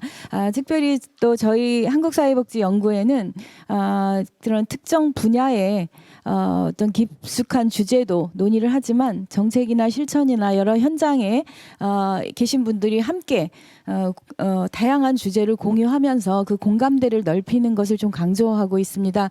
그러다 보니까 오늘의 주제도 굉장히 많이 펼쳐져 있다라는 생각은 드실 수 있을 것 같습니다. 우리가 이제 팬데믹 시대를 맞아서 기존에 우리 사회가 가졌던 많은 문제점들이 수면 위로 올라오는 거고요. 대표적인 그런 불평등의 문제라든가 또 이런 것을 해소하기 위한 사회보장 정책이라든가 이 국가의 역할 같은 것을 되짚어보지만 그 과정에서 발생할 수 있는 매우 구체적인 이슈들도 저희가 함께 들여다볼 수 있는 시간이었던 것 같습니다.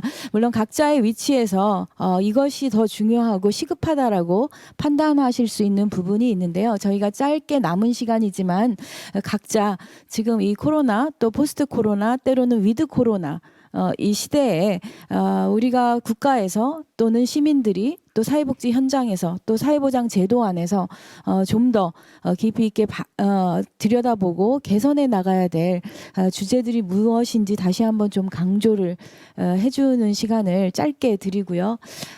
그리고 저희가 한 몇 번에 좀 이렇게 라운드가 돌아가면 좋겠는데 아마 시간상 저희가 여러 개의 질문을 드릴 수는 없을 것 같아요. 만약에 시간이 부족하다면 마지막으로 끝내기 전에는 과연 우리가 이런 많은 과제들을 해결하는 데 있어서 공동체성이라든가 사회적 연대, 사회 통합 이런 것들을 각자의 영역에서 또 기능주의적인 기술적 담론을 좀 벗어날 수 있는 우리가 좀 더 복지국가에서 필요한 조금 더 그 가치나 방향은 무엇인지 이런 두 가지 정도의 질문을 한번 나눠보면 어떨까 싶어요. 우선 첫 번째로 각 분야에서 정말 이 문제를 국가의 정책이나 이제 제도 안에서 깊이 있게 우리 사회가 이 전환의 국면에서 고려해야 될 부분들에 대해서 좀 뭐 순서를 드리지는 않겠습니다. 편하신 대로 강조를 해주시고요. 그리고 지금 온라인으로 들어와서 접속하고 계신 분들 중에 이렇게 질문을 올려주신 분들이 있습니다. 저희가 가능하면 시간을 할애해서 좀 답변을 드리는 시간을 갖도록 하고요. 지금 그 질문에 답변을 드릴 이제 패널들에게는 질문은 전달된 상태입니다. 또 현재 이제 시청하고 계신 분들도 질문이 있으시면 채팅방에 남겨주시면 저희가 최대한 이제 답변을 드리도록 하겠습니다. 자, 어떤 분께서 먼저 말씀을 해주실까? 그래도 그 가장 큰 틀에서 김영선 교수님이 네, 이미 노동시장의 유연화 말씀도 해주셨고 사실은 이제 불안정 고용 또 영세 소상공인들의 문제는 이미 전 국민에게 지금 노출된 상태이긴 하지만 국가 정책 안에서 또 우리 사회가 어떻게 갈 것인가 하는 문제 조금 더 핵심적으로 짚어주시겠습니까? 예, 뭐 이제 이후에 그 대응과 관련돼서 그 뭐 거시적으로 시스템을 바꾸는 차원의 어떤 진단이 있을 수가 있겠고 관련돼서 이제 그 플랫폼 노동이 그 의제화됐을 때부터 많이 이제 노동시민사회에게서 문제가 됐던 것인데 임노동자 중심의 노동관련법 및 사회보장법을 넘어서 일하는 사람에 기반한 노동관련법으로의 개편과 사회보장법으로의 개편을 얘기가 됐습니다만은 그것은 이제 하나의 이제 방향일 수 있겠지만 사실은 꽤 머나먼 이제 얘기입니다. 그 과정에서 그 과정에서 이제 특히 이제 등등등의 이제 여러 이제 취약 집단들, 취약 노동자들이 이 코로나 상황에서의 고통의 무게를 감당하지 못하는 그 경험, 그 고통들이 있을 거라고 봅니다. 그래서 우선은 여러 가지 이제 그 변화들을 모색할 수 있겠지만 가장 그 이제 최근에 이 변화를 모색하기 위해서 그 노동 시민 사회에게서 던진 이제 주사위가라고 해야 될까요? 그 이제 전태일삼법이라 이제 사회보장과 관련된 일반적인 얘기는 아니지만 아까도 이제 좌장님께서 말씀해 주셨듯이 이 재난 상황에 사회적 그 취약 집단의 문제들이 고스란히 드러나는 경험을 여러 그 국가가 경험했지만 또 한국도 그 경험 고통의 경험으로부터 이제 자유로울 수가 없겠는데요. 뭐 이제 뭐 무급휴직이든지 유급휴가 강제든지 해고 위협이든지 등등등의 구조조정의 사이클의 그 고통의 경험을 직접적으로 경험을 했습니다. 이런 가운데 이제 여러 이제 문제 제기들이 있습니다. 체제 전환부터 시작해서 근데 이제 하여튼 짧게 먼저 던져진 이제 주사위가 노동시민사회계로 출발한 전태일 3법이 그 10만 동의 국민청원에서 이제 국회에 던져놓은 상황이지요. 청원이 지도화되는 과정도 그 굴곡이 굉장히 심하지만 그걸 좀 변혁적으로 좀 담아낼 필요가 있겠습니다. 뭐 대표적으로 5인 미만 사업장 근로기준법 적용되고 있지 않은데 뭐 그렇죠. 금기법이 있어도 전혀 이제 무력한 지점인데 그 적용을 확대하는 것부터 시작해서 플랫폼 노동자들 그 대응하는 여러 가지 방식도 있겠지만 목소리를 스스로 드러내게 할 수 있는 뭐 강령도 좋고 코드 오브 컨덕트도 좋고 매뉴얼도 좋은데 그 여러 가지 그 사회 국가로부터 출발하는 정책도 좋은데 스스로 고통의 목소리를 드러내게 할 수 있게 하는 이제 창구가 필요하다고 생각을 하고 그 창구가 그 이제 노동 쪽에서 이야기하는 이제 노조일 텐데요. 그 노조법 개정도 이제 오랜 요구인데 그런 것들도 이제 필요하더라고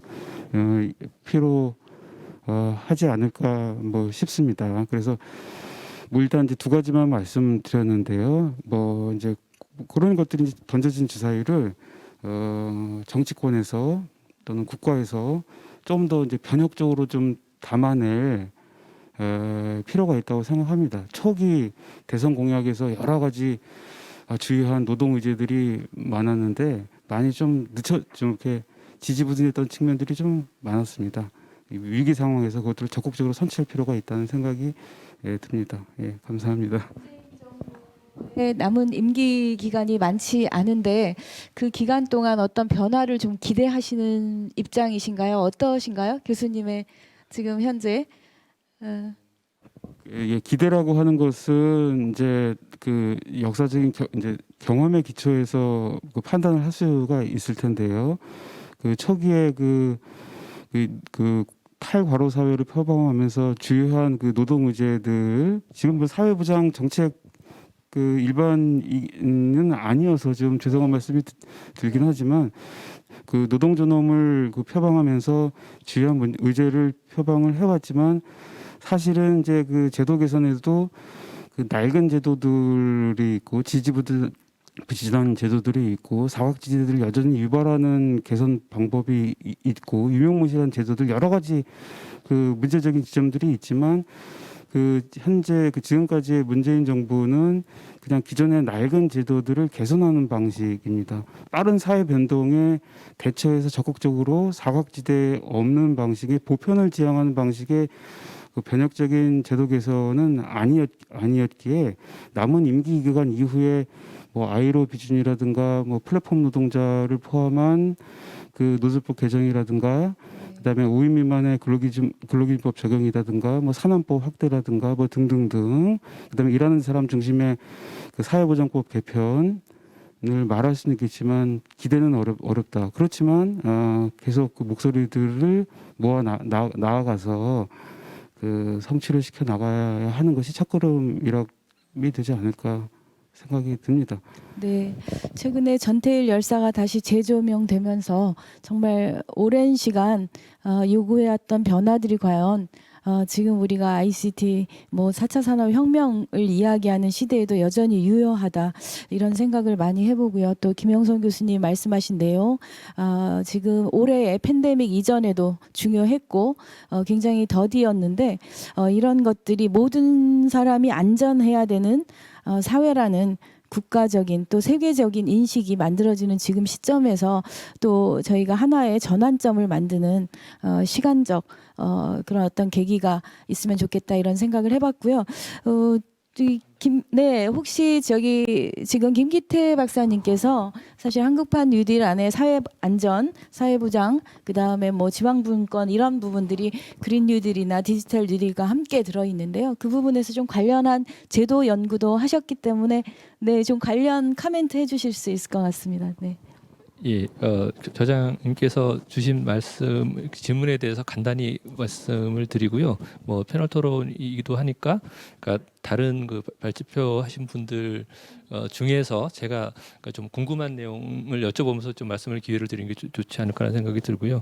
맨 처음에 이제 저자님께서 말씀하신 각자 분야에서 국가 정책이나 제도에서 고려해야 될 부분에 대해서 말씀을 주셨고, 방금 그 맥락대로 한다면 저희가 사회복지 제도들이 많이 많이 채워지긴 했지만 상병수당 제도라는, 그러니까 업무의 상병으로 아픈 노동자들이 그들을 위한 사회 안전망이 부실하기 때문에 그런 부분에 대해서 마지막 퍼즐을 맞추는 어찌 보면 그런 부분을 제가 좀 하고 있고요. 그런 측면에서 코로나라는 위기가 사회 정책의 어떤 그 빈 곳을 채우는데 어느 정도 기능을 하는 부분이 있는 것 같다라는 생각을 하고요. 고려의 부분에 대해서 질문을 던져서 말씀드리자고 한다면, 저는 어쨌든 지금 거대한 어떤 그 생산성의 후퇴 뭐 이런 부분들이 발생할 수 있을 텐데, 사회 보장이나 사회 복지가 어찌 보면 자본주의가 잉여를 계속 만들면서 그거를 잘 분배하는 것에 관한 얘기인데, 잉여가 줄어들 때 그 분배에 관한 이야기는 우리가 해본 적이 없는 것 같아요. 역사적인 전혀 새로운 어떤 질문을 받고 있어서 이런 부분에 대한 어떤 좀 답을 우리가 해야 될 것 같은데, 여태까지 우리 스스로에게 물어보지 않았던 다른 종류의 질문이라서 좀 고민해봐야겠다 이런 생각이 들었던 것 같고요. 다른 교수님들 발표 중에 저는 이제 김혜미 교수님 거는 뭐 제가 전혀 모르는 분이라서 말씀드리면서 오로지 배우기만 했고요.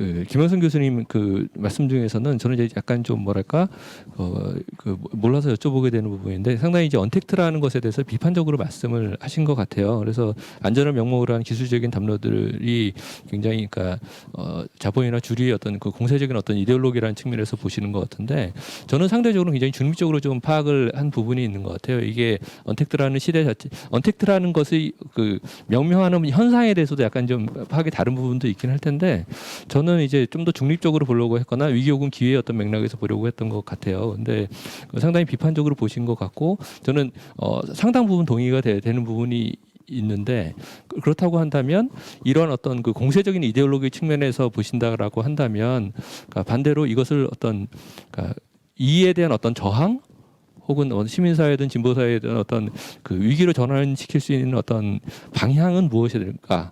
라는 부분에 대해서 좀 궁금함이 좀 들었던 부분이 있고요. 김수영 교수님께는 좀 그 여쭤보고 싶은 부분이 이런 우려가 사실은 굉장히 좀 필요하다는 생각이 들고요. 빅데이터니 이런 식으로 이것이 굉장히 트렌디하고 사회적으로 필요하고 특히나 재난지원금의 맥락에서 그 선별적으로 이 피해자들을 가려내기 위해서라도 더 세련된 데이터들이 필요하고 데이터를 통합해야 되고 이런 얘기들이 무수히 나오고 있는 상황에서 특히 재난지원금의 맥락에서 그 데이터를 계속 묶어야 된다라는 것에 대한 그 뭐랄까요? 그 김수영 교수님 말씀하신 대로 차는 필요하지만 이 안전판도 좀 필요하고 속도 제한도 필요하다고 말씀하셨던 것처럼 그 속도 제한이 필요하다는 것에 대해서 마찬가지로 공감을 하긴 합니다. 그런데 한편으로는 재난 상황에서 사람들을 선별해내고 취약계층을 찾아내기 위해서라도 그 국가의 어떤 뭐랄까요 데이터가 필요하다는 또 하나의 어떤 그 근거가 있는 부분도 있을 텐데 이런 부분에서는 어떻게 생각을 하시는지 좀 궁금함이 들었습니다. 님은 아까 말씀드렸듯이 토론자의 입장에서 굉장히 오늘 잘 참여하고 계시는 것 같아요. 네, 일단 본인에 대한 그 부분은 뭐 상병수당 제도에 대해서 연구를 또 하셨기 때문에 뭐 궁금하신 분은 또 연구물을 확인해서 좀 더 세부적인 제도 이해를 하시면 좋을 것 같고 오늘 시간에는 조금 더 다양한 입장들을 이해하는 거고요. 굉장히 중요한 지적을 해주신 것 같아요. 저희가 위기는 기회다라는 어떻게 보면 그 현 상황에 대한 공감 속에서 조금 미래지향적인 이제 어떤 발전을 기대하고 있는데 이 과정에서 이제 김영선 교수님이나 김수영 교수님 상당히 우려스러운 부분을 이제 말씀을 해주셨고요. 뭐 결국은 우리가 가는 방향 속에서 안전하게 조금 더 기본적인 것들을 챙기면서 가자라는 아마 그런 제언 속에서 나오신 부분일 것 같고 이 방향 자체는 사실 우리가 선택할 수 없는 상황 부분에서 짧게 요 두 가지에 대해서 말씀을 해줄 김수영 교수님이 그 다음에 답변하실 때는 지금 채팅이 좀 올라왔습니다. 그 정보와 관련한 채팅이 2개 정도 나와 있는데요. 그 덕성여대 교수님과 전북대 박사과정 선생님께서 올려주신 건데요. 우리가 이 정보에 대해서 사실 활용하는 부분에서 어떻게 보면 선제적이고 또는 상당히 이제 특정 계층에 의해서 활용되는 정보이고 사실 다수의 시민이나 다수는 정보를 제공하고 활용하지 못하는 그런 어떤 정보 불평등 사회 안에서의 그런 어떤 이익은 이제 공유되지 않는 이런 우려에 대해서 말씀을 하셨고요. 이런 부분들에 대한 개선 또 이고 그렇다면 이걸 우리가 공평하게 정보화 시대의 혜택을 누릴 수 있는 방법은 무엇인가라는 이제 그 이야기도 같이 답변해 주시면 좋을 것 같습니다. 네, 김영선 교수님 먼저 간단하게 네. 네, 짧게. 예, 저는 언택트를 굉장히 문제적인 것으로 봤습니다. 그리고 이게 특정한 어떤 그 논자의 표현이 이렇게 사회적으로 확대된 것도 기이한 이제 한국 사회만의 특이한 그 지방어라고 표현을 드렸는데 특이한 현상이고 왜 우리가 포스트 코로나 이후에 뉴노멀의 그 언어로서 우리가 왜 언택트를 얘기해야 되는지 계속 질문을 던져야 된다는 생각이 들었습니다. 그게 이제 다양한 사람의 이제 목소리들이 언택트 이후에 무엇이 사회의 주요한 가치가 되어야 되는가에 대한 목소리들이 경합을 하는 과정이 있었을 텐데 그 경합의 과정에서 언택트로 부상하게 된 일련의 맥락이 있을 텐데 그린도 아니고 보편 복지도 아니고 안전도 아니고 뭐 등등 그런 것보다는 어떻게 언택트 근데 아까 말씀드렸듯이 언택트를 이렇게 펼쳐보면은 그 4차 산업혁명 그 비상경제대책위원회에서 그게 처음 등장한 표현인데요.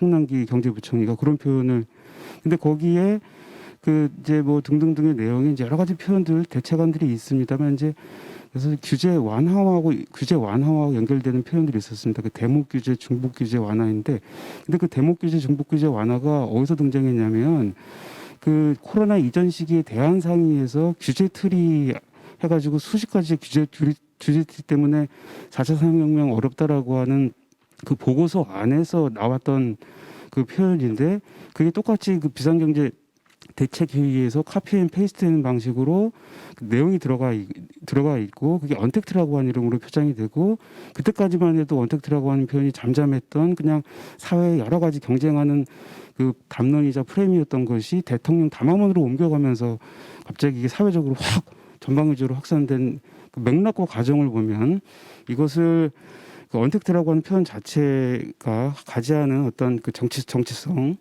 그 프레임의 어떤 정치성을 한번 비판적으로 살펴볼 필요가 있겠다는 생각이 들고 위기는 기회라고 생각을 합니다. 코로나든 뭐 등등등 뭐 이제 미세먼지든 다. 근데 그 위기가 누구에게 기회일 수 있는가를 항상 따져보면 역사적으로 앞서 말씀드린 뭐 스페인 독감이든 콜레라든 다양한 감염병이든 뭐 감자마른병이든 그 인간에게 되는 것이 아닌 감자마른병이든 등등등의 이제 위기 속에서 그 위기를 넘어서기 위한 새로운 돌파 전략과 질서를 구축하기 위한 노력들이 특정한 이해 집단에 맞춰져 있는 경향이 많습니다. 그래서 그 기회는 누구에게 기회인가, 그 기회가 모두를 지향하는 것인가를 되돌려 질문을 해보면 그렇지 않은 역사적 경험들이 많다.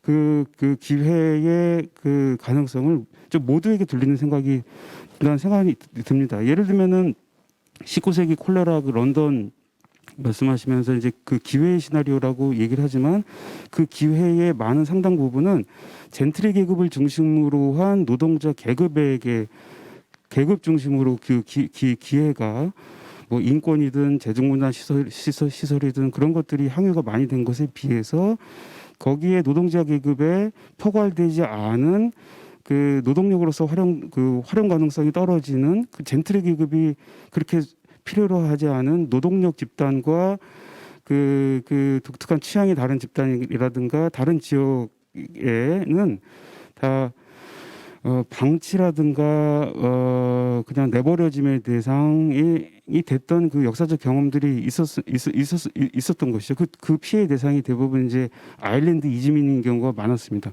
무슨 말이냐면 지금 위기 상황에서 여러 가지 돌파 전략이 나오는데 그 드러나지 않은 고통들의 그 이주 노동자들의 뭐 예를 들면 아주 단편적인 뭐 이 아일랜드 이주민과 한국의 이주 노동자를 그 상비시켜서 놓는 것은 논리 비약이 굉장히 심하지만 그 여러 가지 뭐 사회복지시설의 배제라든가 치료의 배제라든가 보장으로부터의 배제라든가 뭐 군기법 산안법으로부터의 배제가 여전히 지속되고 있고 그로부터 나타나는 고통들은 여전히 가시화되거나 언어화되거나 데이터화하지 못한 채 고통이 코로나하고 장마수해라고 하는 그 기후 이야기 겹쳐가지고 그죠 그 비주거 시설인 그 판넬에서 3개월째 그 감금 수준의 상태로 놓여 있는 이 상태가 같이 논의가 끌어올려져서 와서 지금 그 기회로 얘기되는 것들이 그 기회의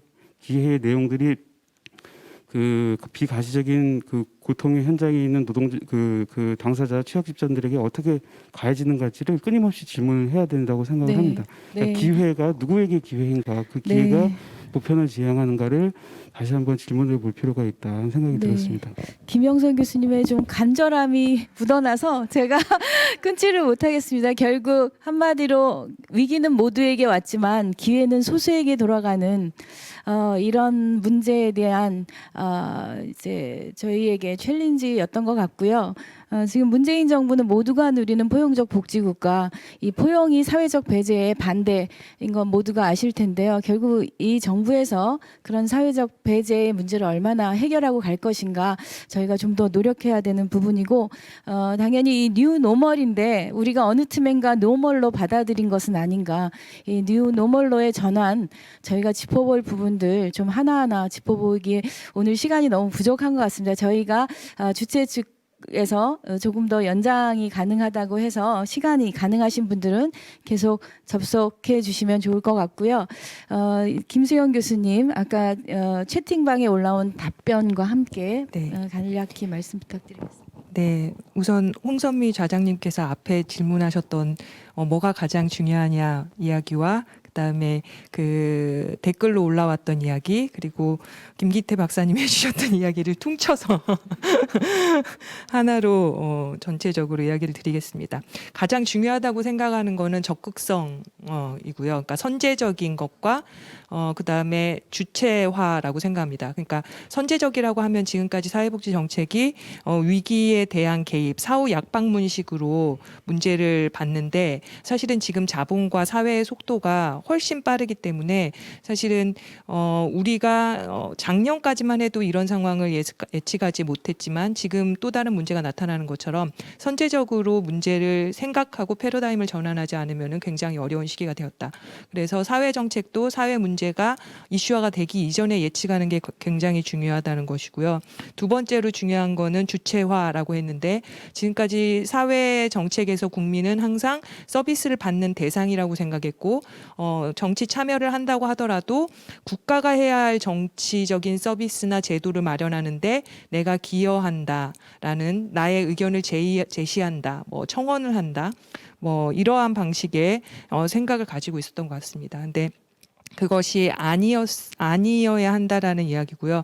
그래서 그 질문이 두 가지가 올라왔었는데 하나는 내가 정보를 제공해서 이점을 얻게 되고 신약 개발을 하게 되면은 그 문제에 대해서 국가의 정보를 제공할 수 있다라는 것에 대해서 어떻게 생각하시는지에 대한 문제가 제가 생각했을 때 대상화 문제, 그러니까 주체화 문제하고 관련이 있다고 생각하는데 사실은 공공성을 국가가 반드시 가져야 하는 건 아닙니다. 그리고 정책을 국가가 반드시 마련하고 집행해야 하는 것도 아니에요.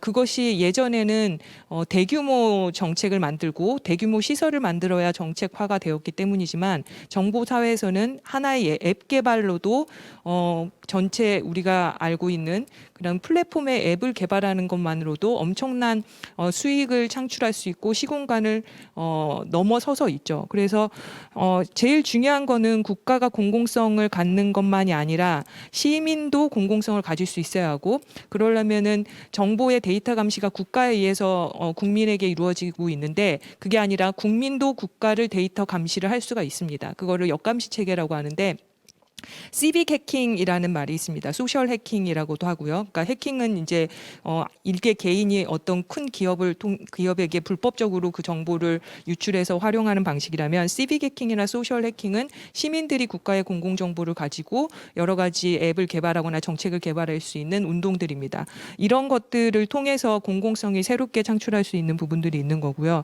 두 번째로는 이제 그 이니퀄리티 문제, 정보 이니퀄리티 문제에 대한 이야기가 나오는데 정보 불평등의 문제를 되게 조금 지금 사회복지 쪽에서는 정보 빈곤 수준에서 생각하고 있는 것 같습니다. 그러니까 취약계층이 컴퓨터나 스마트폰을 가지고 있지 않다. 소유, 그다음에 그거에 접속을 하는 게 어렵다.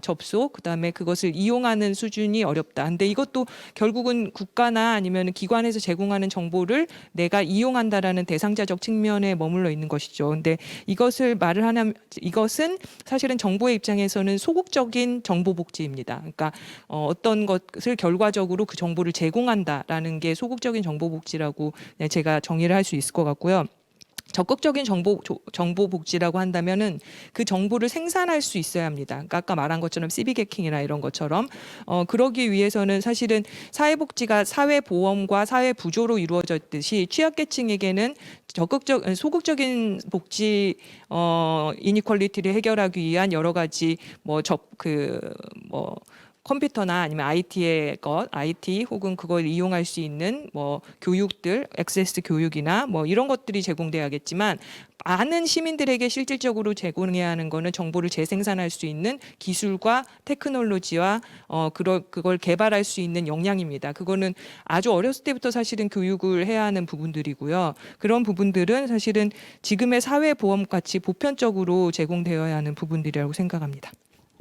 네, 감사합니다. 저희가 또 김혜미 교수님이 사회복지 실천 현장의 변화들에 대해서 말씀하셨는데요. 우리가 언택트 사회에서 지금 현장에서는 온택트 서비스다. 저희가 온오프의 온과 언택트를 결합한 합성어로 온택트 서비스를 제공한다라고 하고요. 또 사실 지금 휴관 상태로 모두가 알고 있지만 그 안에 사회복지 현장의 종사자들은 어느 때보다 더 열심히 일을 하고 새로운 서비스를 개발하고 있습니다. 그래서 사회적으로 이것을 물론 지침상으로는 휴관이 공식적인 휴관이지만 휴관 상태라고 마치 사회복지 현장에 멎어 있는 듯한 오해를 불러일으키는 부분은 좀 수정돼야 되겠다라는 생각이 들고요.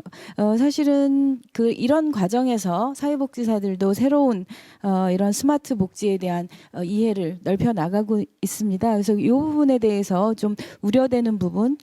또 저는 개인적으로 사실은 이제 그 코호트 격리가 가져왔던 안전과 보호 안에서의 상당히 또 윤리적인 딜레마 문제도 우리가 아직 사회복지 실천 현장에서 좀 깊숙이 논의가 되지 않았던 부분도 있습니다. 거기에는 이제 집단 다수인 거주 시설의 문제라든가 기본적으로 사회적 거리두기나 생활 방역이 어려운 굉장히 많은 내부에서의 그런 어떤 소외된 집단들이 조금 더 중요하게 우리가 논의돼야 될 부분이 있는데 오늘은 그렇게까지는 어려울 것 같고요. 그 과정에 채팅이 하나 올라왔습니다. 가천대 안재진 교수님 감사합니다.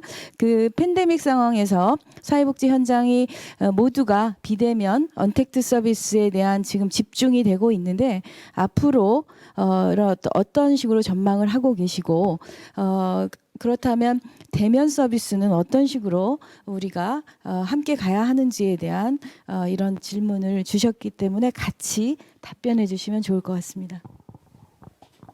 네, 어려운 질문인 것 같습니다. 네, 어떻게 가야 될까요? 저는 아까 제가 잠깐 말씀드리기는 했지만 저희가 전 사회적으로 사회복지 서비스가 필수, 그러니까 사회의 에센셜 서비스이냐에 대한 얘기부터 시작을 해야 되지 않을까라는 생각이 듭니다.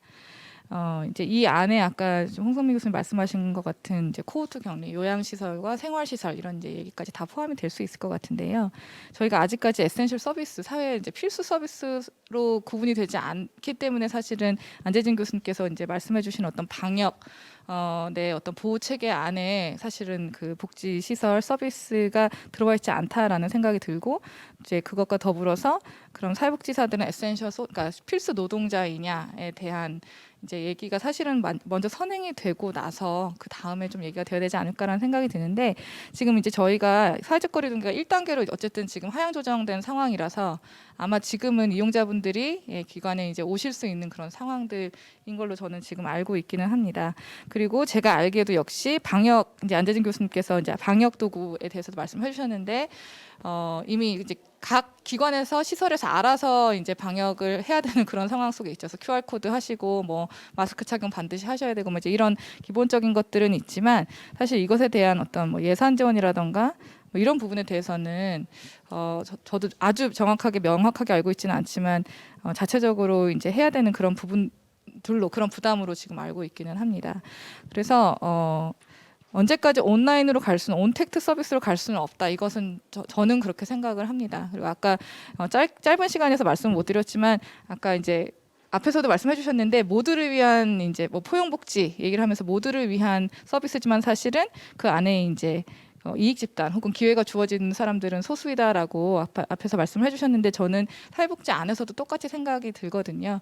우리가 사회복지 대상자 안에서도 사실은 모두에게라고 생각을 하지만 그 안에서 사실은 온택트 서비스에 해당되는 부분들은 굉장히 부분적이고 그 안에서 더 소외되고 혹은 이제 리치되지 않는 그런 대상자들은 점점 더 확대되는 그런 상황이기 때문에 대면 서비스와 온라인 서비스가 병행은 되어야 되나 앞서 말씀드린 것 같이 이것들이 자체적으로 우리가 할 수 있는 부분들은 아닌 것 같고요.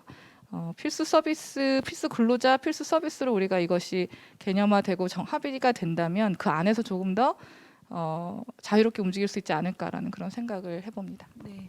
그동안은 굉장히 몸이 바쁜 사회복지사들이었다면 이제는 좀 더 많이 생각하고 고민하고 좀 큰 틀에서 방향성도 짚어보는 그런 기회가 또 현장에게 주어지지 않았나 이런 생각이 들고요. 저희가 15분 정도 연장해서 지금 세션을 이어갔는데요.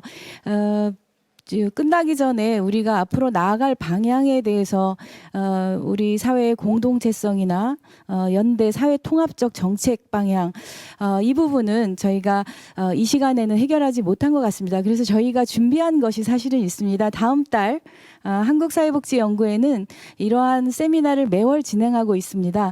다음 달에는 사회적 혐오나 배제 이런 어떤 인권의 문제에 대해서 너무나 저명하시죠. 숙명여대 홍성수 교수님 모시고 저희가 집중적으로 또 논의하는 세미나를 진행할 예정입니다. 마찬가지로 저희가 비대면 원격 으로 참여하실 수 있기 때문에 계속 관심 가져주시고요. 오늘 굉장히 짧은 시간 언택트사의 사회보장 전환 너무나 많은 주제를 앞으로도 이제 저희가 세밀하게 짚어나가기 전에 개괄적인 그런 어떤 논의들을 여러분께 전해드렸습니다. 저희 한국사회복지연구회 세션은 이것으로 마치겠고요. 같이 참여해 주신 여러분들 감사드립니다.